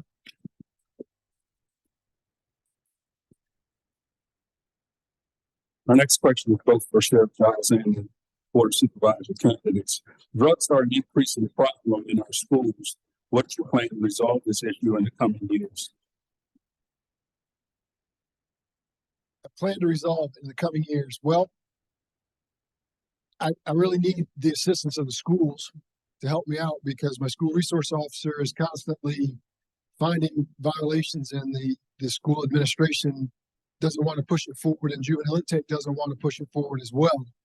So it's kind of an uphill battle for me in my office to battle that. But I will continue that fight and I will continue to try to work with the school board to help them understand the board itself, but the administration to understand the need for consequences for these actions, because without consequences, it continues and it's just a never ending battle. But I will continue to work with the administration and try to get it taken care of.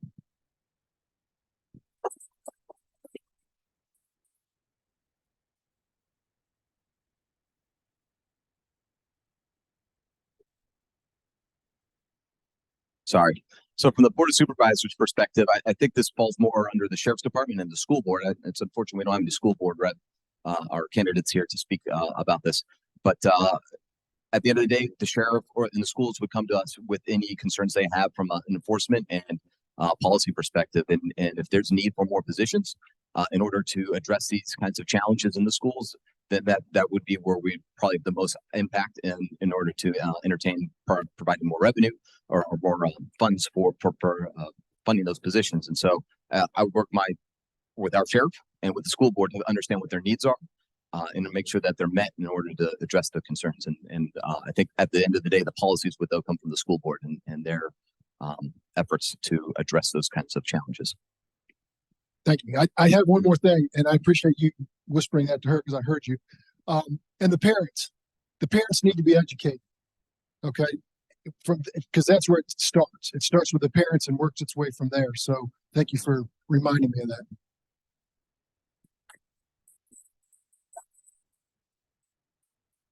Yeah, I'm going to echo Mr. Granger here. There's an autonomy between the school board and the board of supervisors. At one point, this county, they appointed the school board. That's no longer the case. They're elected officials. The policies would have to come out of the school board. They would have to identify the needs. The county would then consider what the resourcing of those needs. But I mean, there's really little that I can see that the board of supervisors has direct control over where this goes.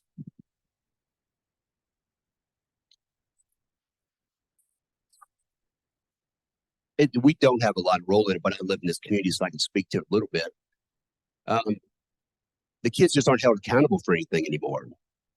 It's just simple. They're just not. It's like the pendulum swings one way or the other. It's like at 1 minute they're being too strict, and then a decade later, like they've taken the pedal off all the way, and the kids just run the halls and kind of do what they want. I know teachers there.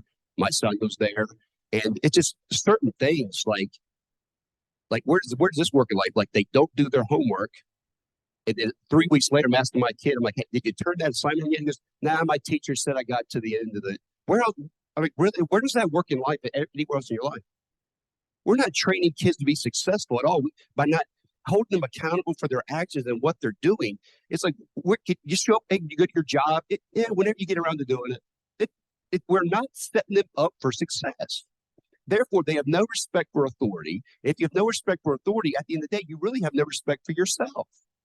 But it's going to come working hand in hand. And that's one thing that I'm running on is building a better relationship with the school board, because they're the ones who have to come up with solutions. And they're the ones we're to sit down and talk to. And that's where it's cutting back on the wasteful spending to actually direct and hit the real issues and the real problems that are really going to affect them as young men and young women and set them up for a good future. So that's the resources need to be there, but we got to set them up for that. Thank you.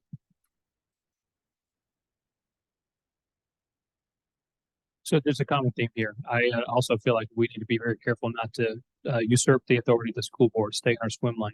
But there are some things that we can do indirectly to try to help this problem. Make sure that the sheriff's department and the school system have the funding that they need so that they can hire the people they need to monitor this problem and see to it when it becomes an issue. Also, though, as we said before, I feel like we need to educate the parents, help parents understand what their kids are up to. Also, though, we need to work directly with the school board, help them to develop policies and procedures, processes for inspection of the lockers, and how do you handle it if the kids are caught with drugs and various paraphernalia associated with that. So make sure that the punishment fits the crime. Make sure, though, that the punishment isn't just discipline, but actually educates the kid, helps him or her grow and learn why there's a problem here and give them an alternative thing to do. Speaking of alternatives, going back to what I said earlier, I really want to incentivize small businesses to come in town. Most of the reason these kids are doing these things is because they're bored. They're trying something new. They're trying to get out of the rut that whatever they're in, Probably don't see a lot of the football team on drugs, cheerleaders, basketball. The people that are occupied after school, they're not the ones that are having the problems most of the time. There are exceptions. I played football in high school too. I knew what the kids were like. There were a couple of them that were, yeah. But if we can bring businesses in, small businesses with cool things to do that keep our kids occupied, give them things to do, alternatives to drugs, I think that would help us a lot as well. Thank you.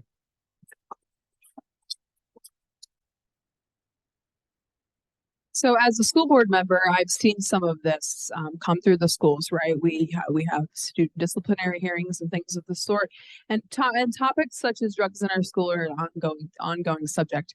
I know I've spoken with Sheriff Giles on the subject.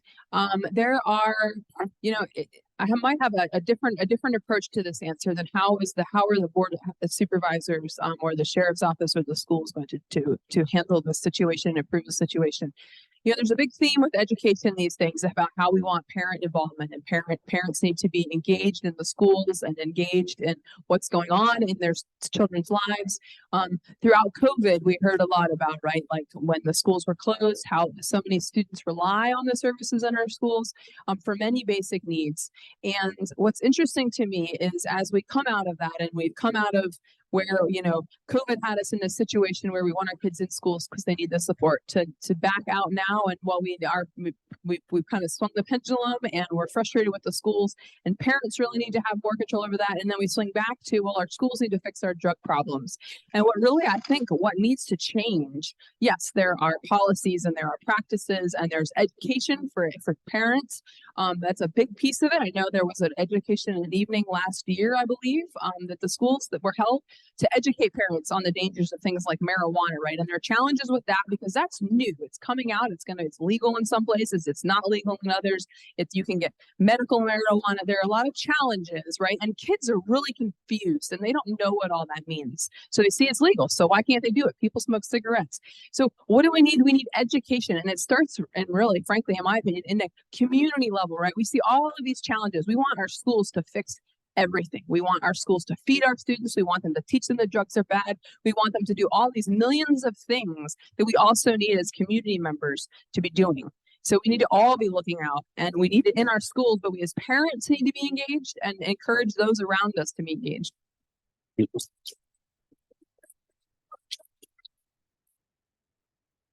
Again, for our board of supervisor candidates, since the recent property assessments from Bright Minds were erroneous and resulted in a breached contract with the county, would you be willing to throw out those assessments and roll them back to prior levels until new assessments can be conducted?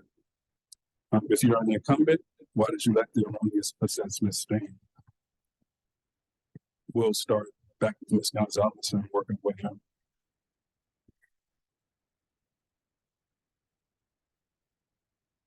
So the question was, it assumes that the recent property assessment from Bright Minds were erroneous. Our friend is asking if you would consider rolling back the assessments, since those were obviously wrong. And for the incumbents at that time that voted for those, why did they do so? So I understand that the property assessments were obviously a challenge for all citizens, right? Property values went up.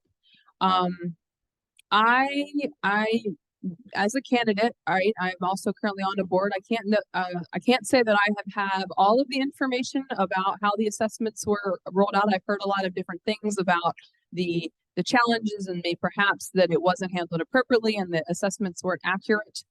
As far as rolling back the assessment values, I'm not typically a fan of undoing things that have been done in the past versus course correcting going forward. So at this time, I don't know that I have an excellent answer for that. But I do recognize that that is 100% a concern for our citizens and something that needs to be taken a close look at going forward. I believe there have been some conversations about putting together, I forget the name of it, but an advisory committee, reassessment advisory committee, I think,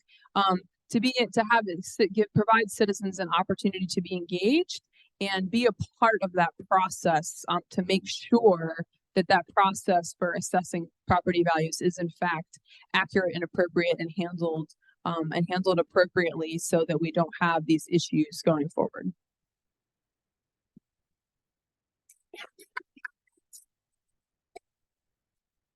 All right, so I've been going to all this Board of Supervisors meetings for the past year now, and yes, there's a property assessment advisory committee that's being put together.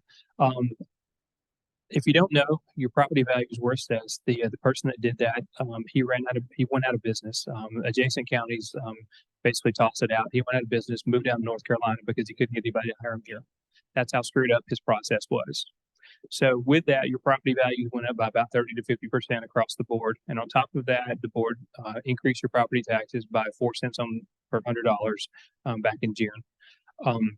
So would I roll it back? I don't know that I would roll it back, but there's definitely some things that could be done. First off, yeah, you could roll it back. I want to look at the numbers and make sure that we're not messing things up completely for our schools, our fire and rescue, and for the sheriff's office. I want to make sure that we're paying our people. But at the same time, I don't want people paying way more taxes than they should be. So rolling it back is an option. Another option would be to pay somebody else to do it. It's not that long a process. We could bring somebody in and look at it again quickly and not just do it on the normal cycle just because that's the way it's always been done. We can bring in people, get this done again by competent authorities, and then reassess on the fly. Another thing that we could do is we could reopen the protest period. There was a period of time where people were allowed to bring in their information and protest the new values that were assessed, but it was very short. It was not very well advertised. Not a lot of people knew about it, and that deadline passed real quickly, and so most of us missed out on it. So those are three things that I would look at doing. Roll it back, reassess immediately instead of waiting till the next cycle, and open the protest time again. Thank you.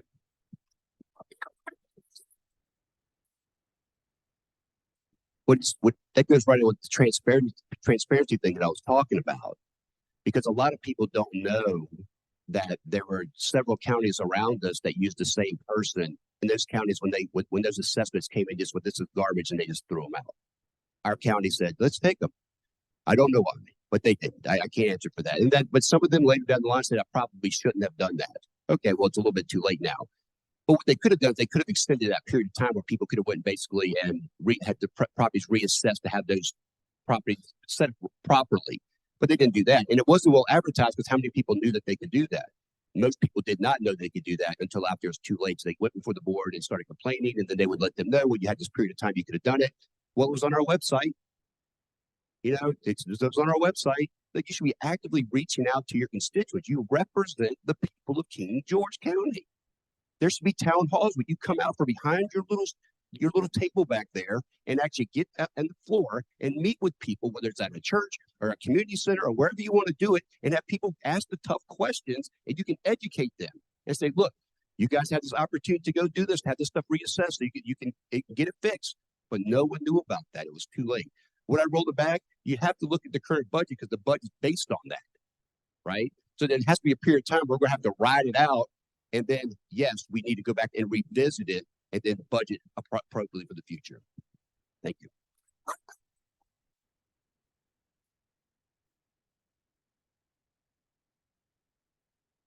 Yeah, so again, going forth here now, so it's one of those challenges. The reassessment hit us hard. It was a hammer, and it probably should have been challenged. I'm not going to doubt the decisions that were made in accepting it.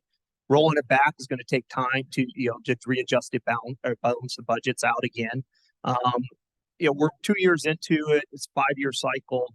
I believe we should do a review of it. I think we need to do, spot check on it and try to, figure out, what can we pull back and adjust going forward in the next couple of years? And then we hit the next assessments and hopefully, we get it right. We inform the people what the cycle is. We inform the people of the protest area and make sure that they're getting out there. But to execute it this year and probably next year is going to be difficult, but I think we owe it to the people to take a look at it.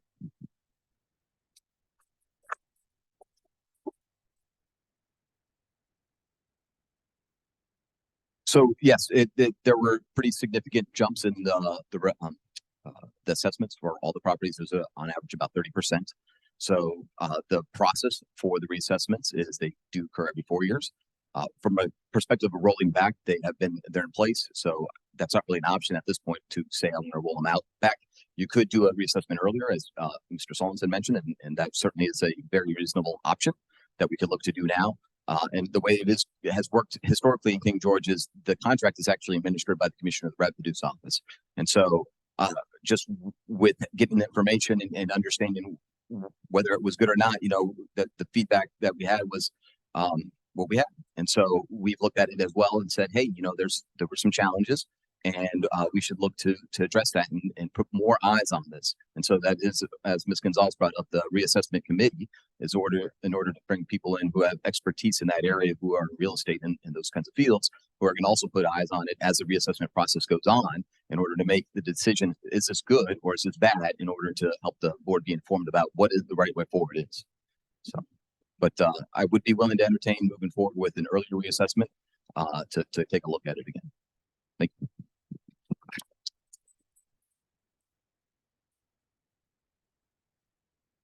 Again, for our board of supervisor candidates, currently most of the retail businesses and restaurants on the northern end of the county, which mainly support Dahlgren, are plans in place or they're in place or being considered in terms of allowing restaurants and businesses in the southern end of the county.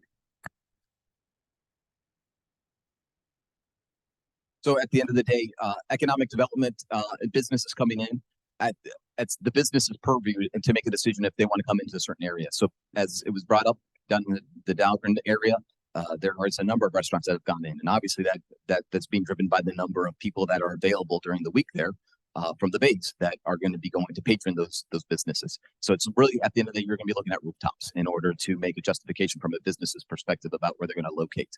We do have some areas that are commercially zoned. If you look over by Hopyard, there's that tract of land that is commercially zoned, and it is part of the whole development that they're supposed to develop that. It's not being developed, and it's because you can't force a business to come here, and you can't tell them you have to build it. What you do have to do is try to incentivize them. You can do districts and things along those lines where you try to incentivize those kinds of opportunities, but they're going to really be looking at rooftops in order to make a decision about where they're going to be going and whether it's going to be profitable to them. As I mentioned before, we do have some challenges with infrastructure, and like I said, we're trying to get access to water, sewer. Those are going to be important things that are going to help to drive encouraging those kinds of business to move in. And those are challenges we have right now in some of the regions of this community because of the water availability. So they are open. The board is certainly not trying to stop anyone from doing it. We do have property that is commercially zoned that could currently be by right developed, and it could be a restaurant, but it's a business's decision on making it whether they want to come into this community and set up that business.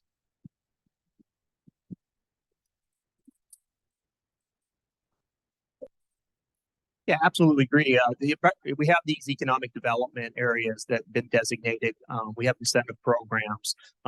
You could potentially use the incentive to try to target it. But as Mr. Granger said, we can't force a business in here. They have to want to come here. So we just got to make sure that we have the infrastructure in place, the capabilities for them, the patronage to go there. I mean, it's tough to run a restaurant in the first place.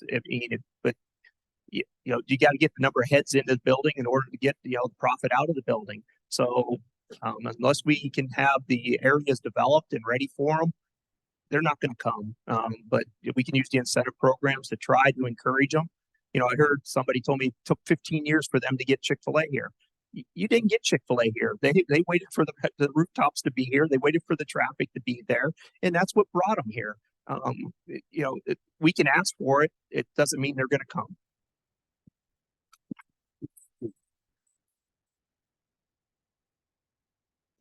I was talking to Carrie Big about horses. So there's a saying that people used to say that, you know, you can lead a horse to water, but you can't make them drink.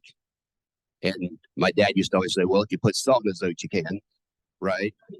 So maybe there's something we need to do more. I visit like Westmoreland and Montrose and all these small towns. And I think it becomes more like we're focused wrong is why don't we try to develop a more of a downtown area for King George County?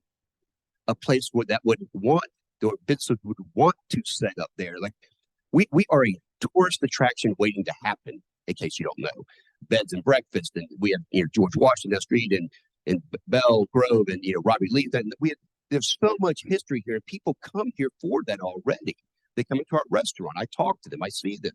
So what if we just if we had more of a downtown area set up that would attract more businesses? I think it'd attract more restaurants, more antique shops, a place where people would actually want to come visit our little town, and we make revenue that way too. I think we just need to have more incentives for people to actually want to come here, besides saying we need to throw up more rooftops. Okay, thank you very much.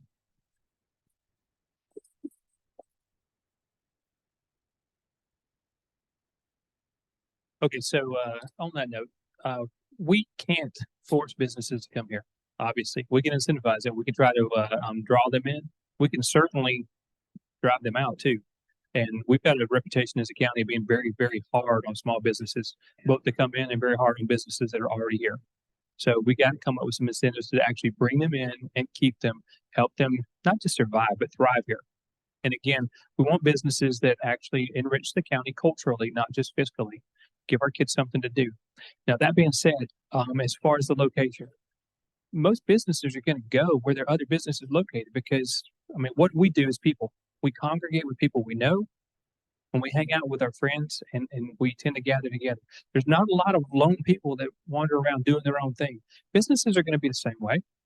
So where businesses already are built up and occupied and they're thriving, there's a lot of foot traffic going back and forth. That's where they're going to be. So we really can't force that. I mean, we can rezone things. We can make it a little bit easier for them. We can't, in all fairness, legally make it cheaper to build something here versus in a different part of the county. That's illegal. It's not fair. But definitely, we can do some things to bring in more small businesses, and by bringing in more small businesses, it's going to it's just naturally going to spread. That's just the way that's going to work out. So that's about it. And I'm going to pile on to a couple points of conversation that have already occurred because I agree with a number of the sentiments here. So certainly, you know I live in the Dahlgren district, and the Chick-fil-A has been a big topic. But again, you know, they have finally made the decision to come here based on the traffic and the business that they you know, are anticipating, and that's why they've come here. So the buy rights piece certainly is in play across many sectors, right? But commercial, residential, all of those things. And as our community continues to grow and we get more rooftops, we will attract some more of those commercial opportunities. But at the same time, I think the small business, the support for small businesses is also a big piece of county business where we could make some improvements. Just in fact, over the course of the last week, I had two separate conversations, one with a current small business owner who is commenting on just the number of challenges and different requirements and things that don't make a lot of sense to being able to operate effectively. And another conversation was at the farmers market last week with someone who would like to set up a small business, would like to set up a food establishment, and has kind of they've hit the brakes on that because they've gotten a lot of pushback and it hasn't been terribly feasible for them. Other factors, obviously, are infrastructure, our water and sewer. Again, back to my theme earlier about how it's a complicated puzzle, right? As we're able to improve a lot of that infrastructure and our rates and our connection fees for Public Service Authority go down, we'll be able to make those make it a little bit easier for some of those small businesses and folks, and make it more attractive for others, such in retail areas, to want to be here and want to come serve King George. So I think it's a multifaceted problem, but there's definitely room for improvement.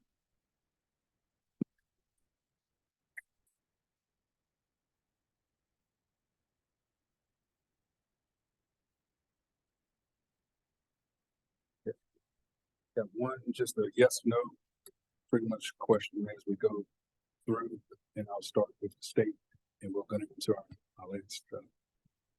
Do you believe in term limits? Simple yes or no? Goodness. Say it again, please. Term limits. Sorry. Okay, and I just have to say yes or no. I can't explain. Yes or no? Lord have mercy. Okay. I will say yes. Mr. Smith, I would say yes as well. Mr. Kensky. I'd like to just hold up my little certificate here from the term limits group. There is a nationwide term limits. They are trying to do something actually more for Congress than state legislation. Yes or no, Mr. Kinsky? Yes. Thank you. Very good. Yes, I believe in term limits. Yes. Absolutely. Yeah, completely, yes. Yes, but I might make some exceptions for constitutional officers like the sheriff or some of those kinds of positions. That's what it is. All right.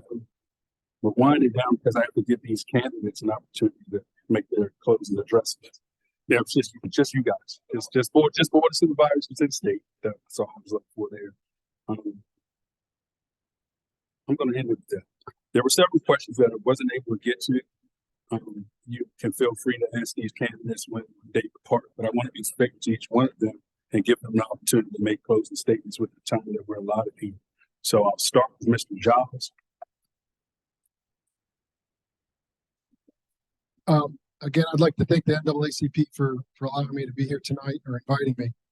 What I would like for you all to take away from this forum is that I'll continue to bring the sheriff's office into the 21st century with technology. I'll continue to work on the relationship between the youth and the sheriff's office through programs. I'll continue to protect the elderly and continue to provide programs like Triangle for them to obtain information for their security.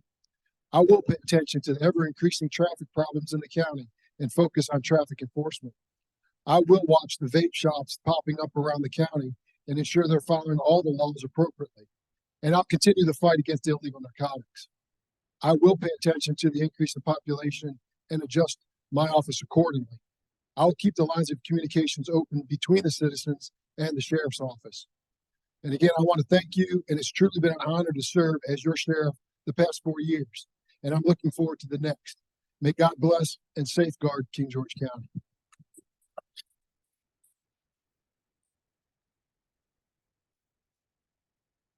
I just want to say I am very passionate about my career with the clerk's office and preserving and protecting our public records. I love working with the public, providing one-on-one customer service. I want to continue to improve our services to suit the needs of the citizens. I hope my experience and dedication to King George County qualifies me as a strong candidate for clerk of court. I would be honored for your vote on November 7th. Thank you.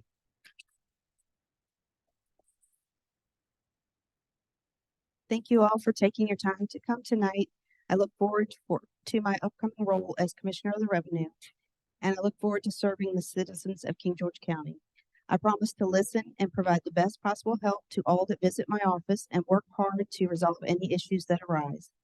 We do have to follow state codes and county ordinances, but my goal is to work closely with the Board of Supervisors to provide the best and possible service to all taxpayers. Thank you.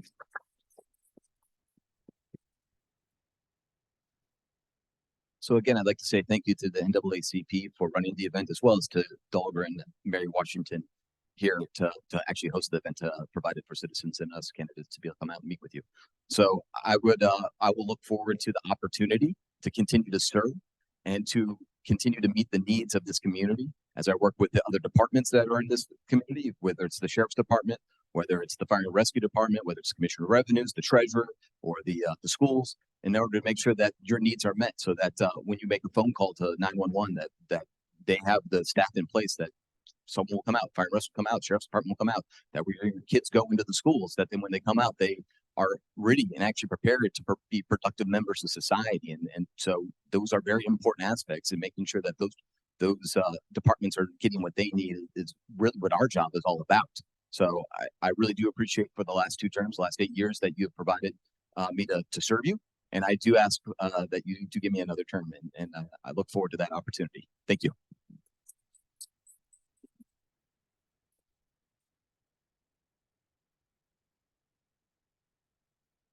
So I'm running for the community. Everything I've done is about the people.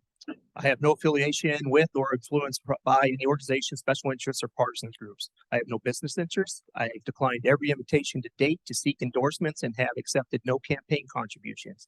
My candidacy is focused entirely on the community. I've handed out my card, I give my address, my phone number, everything. I tell them to contact me. By full disclosure, I'm a conservative Christian. I hold firmly that local government should remain nonpartisan. Local issues, concerns should be addressed by the community, not a partisan group with specific interests. Having said that, my primary concern with this election cycle is regards to the partisan power grab that is in motion.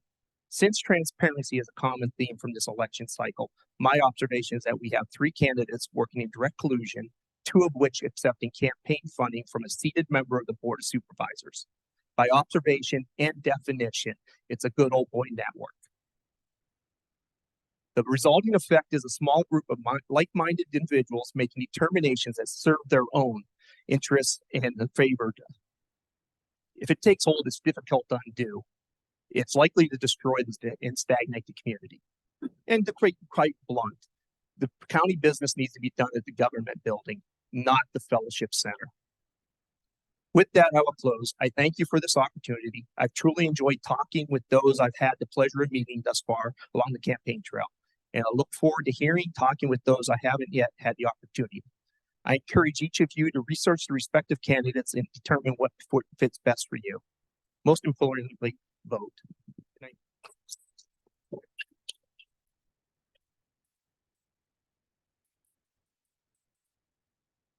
Well, first, I didn't take this decision to run like it just wasn't a whim. It wasn't something, it was a very difficult decision for me to make. And it was based on the fact that I love my county and I want to protect my county. And if people are going to punish me for wanting to return the voice to the people instead of keeping it in the boardroom, well, then they can punish me for that. Because I actually want to hear what the people have to say, because I believe in something. I believe that a leader is not someone who lords over people, but a leader is a servant leader, which means I am here to serve. I don't just talk about transparency. I've been transparent since day one.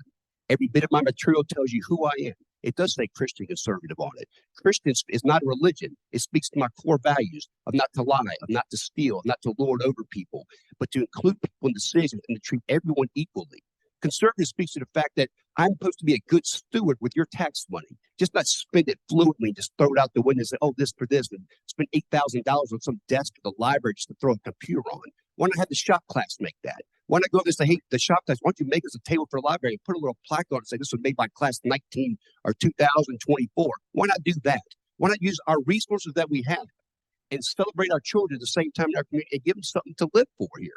That's what it's all about for me, and to be a servant leader, to lead the people. And if I don't live up to that, then catch me at Food Line, catch me in the street and say, Bill, you're not living up to that. But until then, let's see what happens. Let's see what happens when some guys get on there who actually want to do something right for King George, from King George, for King George, and that's what I'm running on.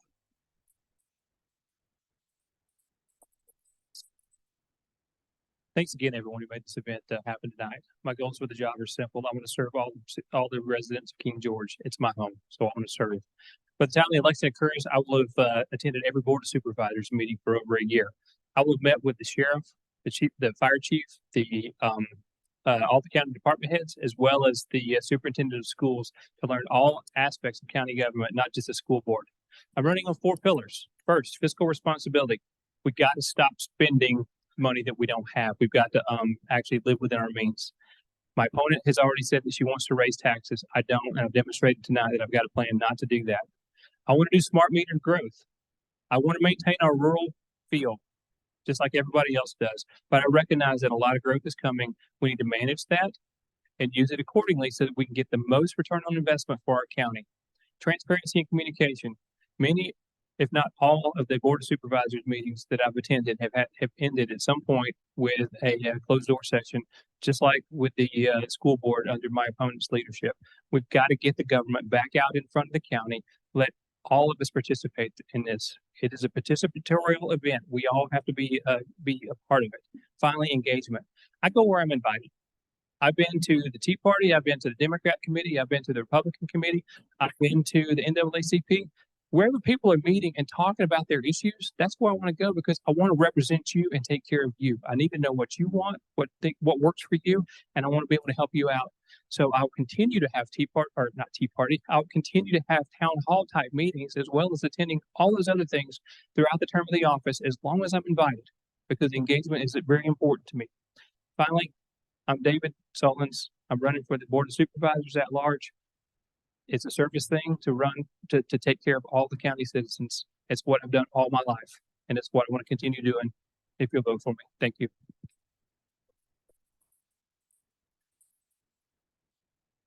All right, thank you all. So again, I'm Carrie Gonzalez. I'm running for the at-large supervisor seat on the at-large seat on the Board of Supervisors. Also want to again thank the NAACP for hosting this evening, and a special thank you to all of you who've come and asked us some really good questions that really get at the heart of things that matter to citizens in this county. In my experience on the school board, what I bring to the Board of Supervisors is an engagement in the county that has existed for the last 4 going on 5 years. I have been attending meetings. I have been engaged with county business. I am familiar with the budget process. I know what it takes to work across the board with individuals who often do not all see eye to eye and yet understand that the power of the board lies in the collective. And you've got to be able to compromise and reach decisions and advocate for things that are going to move the county, move our organizations forward, because I believe in the future of King George. I would like to set the record straight that I do not, and I have at no point in this evening stated that I want to raise taxes. In fact, the distinction is that in order for a county to thrive, to be able to provide basic services to its citizens in the form of public education, fire and rescue, and law enforcement, a county needs revenue to be able to adequately support growth, to support in those categories to support county growth. If a community does not have revenue, then your only option is in fact to look at taxes. And so what I would advocate for, because I told someone earlier this afternoon who asked me why I want to raise taxes. I said, I don't want to raise taxes. I also moved here to King George because the taxes were low. That's why I moved here. What I care about is that this county is able to come up with means of revenue so that we don't have to do that. Again, back to the unifying point, when we actually have conversations, we find that we all actually have a lot more in common about these things than we think that we do. I have a lot of passion. I have served the school board. I have enjoyed connecting with people, and I look forward to doing it as your supervisor. Thank you.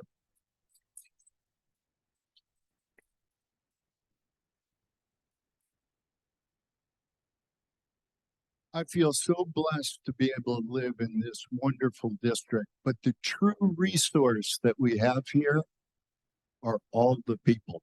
We have a wonderfully diverse group of people that live in the Northern Neck, and I want to thank all of you for being concerned citizens and coming here tonight. You've heard me before. I'm all about trying to bring the people together, and that's not an easy task because so many political campaigns are trying to divide us, start rumors and everything else. I think if you bring the people together, we can really, that is our strength. But more when you're a representative, you have to listen, yes. We also have on my website advisory groups so that you can make sure your voice is being heard. It's not like a telephone call or an email to a politician, and then you never know what comes back from it, right? This way we can actually track what people are saying and bring them together. But more than just the messenger of your voice, I'm the fighter who has the guts to stand up to the powerful interests and make sure all of our voices are heard. So if you're tired of politicians beholden to big money donors and you want real democracy that works for all the people, My name is Richard Kensky, and a vote for me is a vote to restore the true representation and equal justice that each and every one of us deserves. Thank you.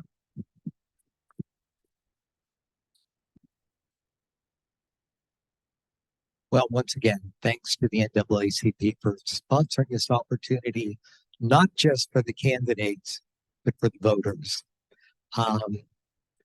You know, I do have positions, and you've heard some of them today.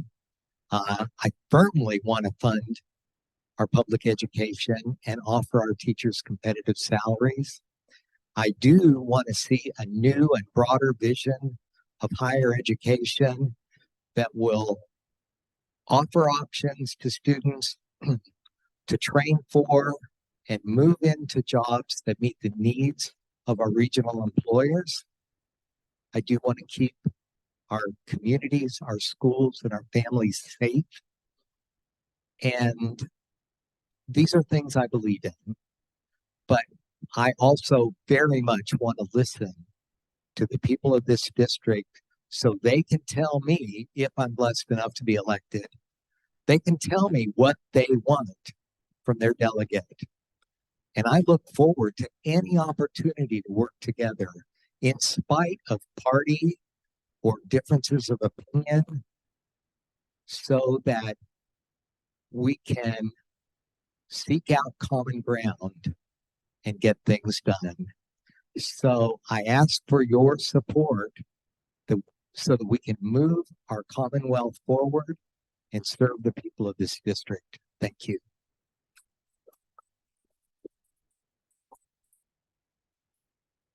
All right. So first and foremost, we are gonna forever thank you to the NAACP for hosting this for all of us tonight, and for all of you guys, for the voters, and for everybody watching. We are so blessed to have this opportunity to be here in front of you and to answer your questions, and to honestly not prepare beforehand. I can tell you, fun fact, in 2021, I was, after running in a primary and not winning the nominee slot, I was blessed enough to actually host a forum for the candidates in our county. If you could tell me now, I'm back now in 2023 as the nominee for state senate. I can tell you now, I enjoyed it a lot more on this side. It's a lot more nerve-wracking on this side. But I'm just excited. I'm excited for us. I'm not pulling on our inner bias and fears. I'm not doing any work that's going to divide us any further than what we have already been divided. I am running off of empowerment, love, unity, hope, and actual action-oriented plans on things that we are going to do together. When I tell people this is a 4-year public partnership, I promise that when you go to the polls, because the polls are open now, early voting is amongst us, and I'm pretty sure I can share that for all of us. So if you like what you hear tonight, please go ahead. Don't wait till November 7th, which is we say the last day to vote. You can go ahead and place your vote now at your registrar's office. But in reality, I tell you now, I really, truly, truly believe in us. And as much as there's a lot of things happening around us on a consistent basis that can feel very energetically overwhelming. I know you guys feel it, we feel it, but we're here because we all care. We care about ourselves and our communities. We care about our counties. So I look forward to the work that we're going to do together. Thank you once again for the NAACP for hosting us. And we are here. If you have absolutely any questions, you can contact absolutely any of us. I'm not going to speak all of you guys, but you can definitely contact us. And we're here to continue answering your questions, not just tonight, but on a regular, consistent basis. Thank you, guys.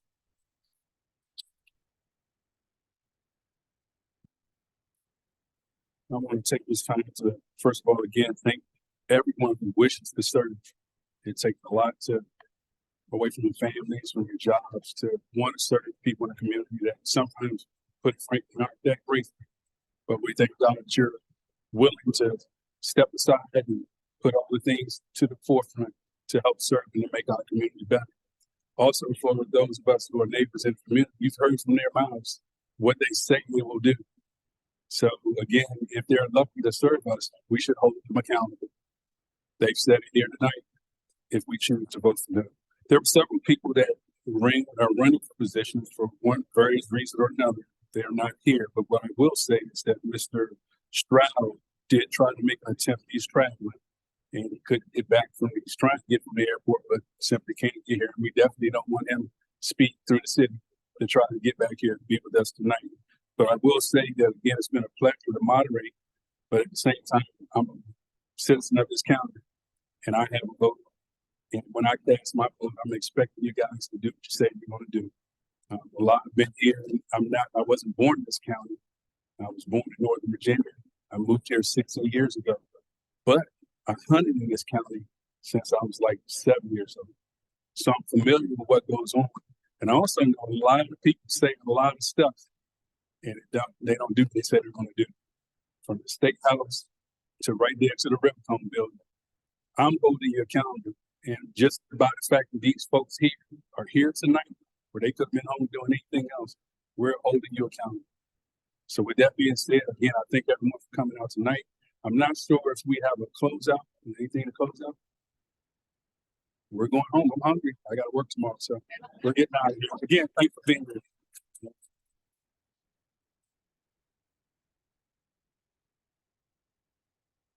Good luck. All the rooms are really big down. Worse than Kettle's hunt runs. I mean, today we're coming down here. So a lot of these functions I don't really know them per se. Like this Taylor's neck right there from Hop Yard, right behind the park. Oh, really? Right. So a lot of the areas that's going down the tap down. I mean, this earth is getting great. I mean, quite nice and Virginia down here just for reading. Just for a short period of time, we can get this. And I'm you got to protect them. Yeah, that's what you say. I don't protect. I used to come like when we talking about debts. That's all I do. Right. One, I mean, it's a good thing, but at the same time, we can get more. You know what I mean?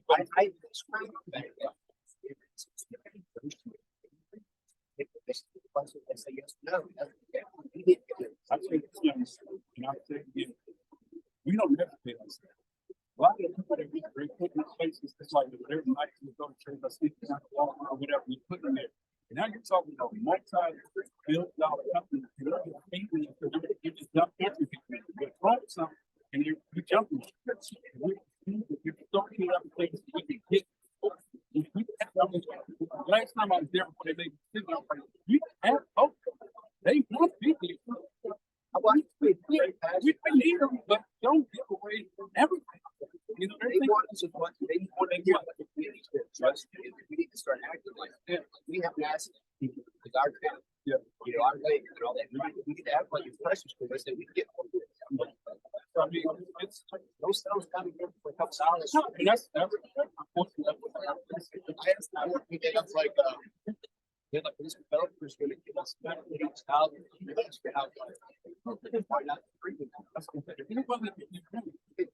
they're what different. No, they're making money tonight.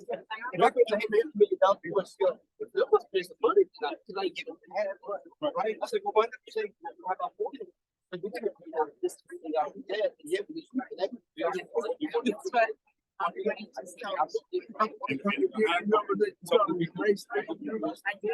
If this person thinks like if this something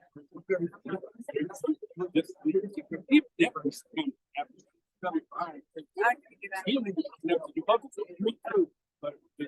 same thing, I don't know.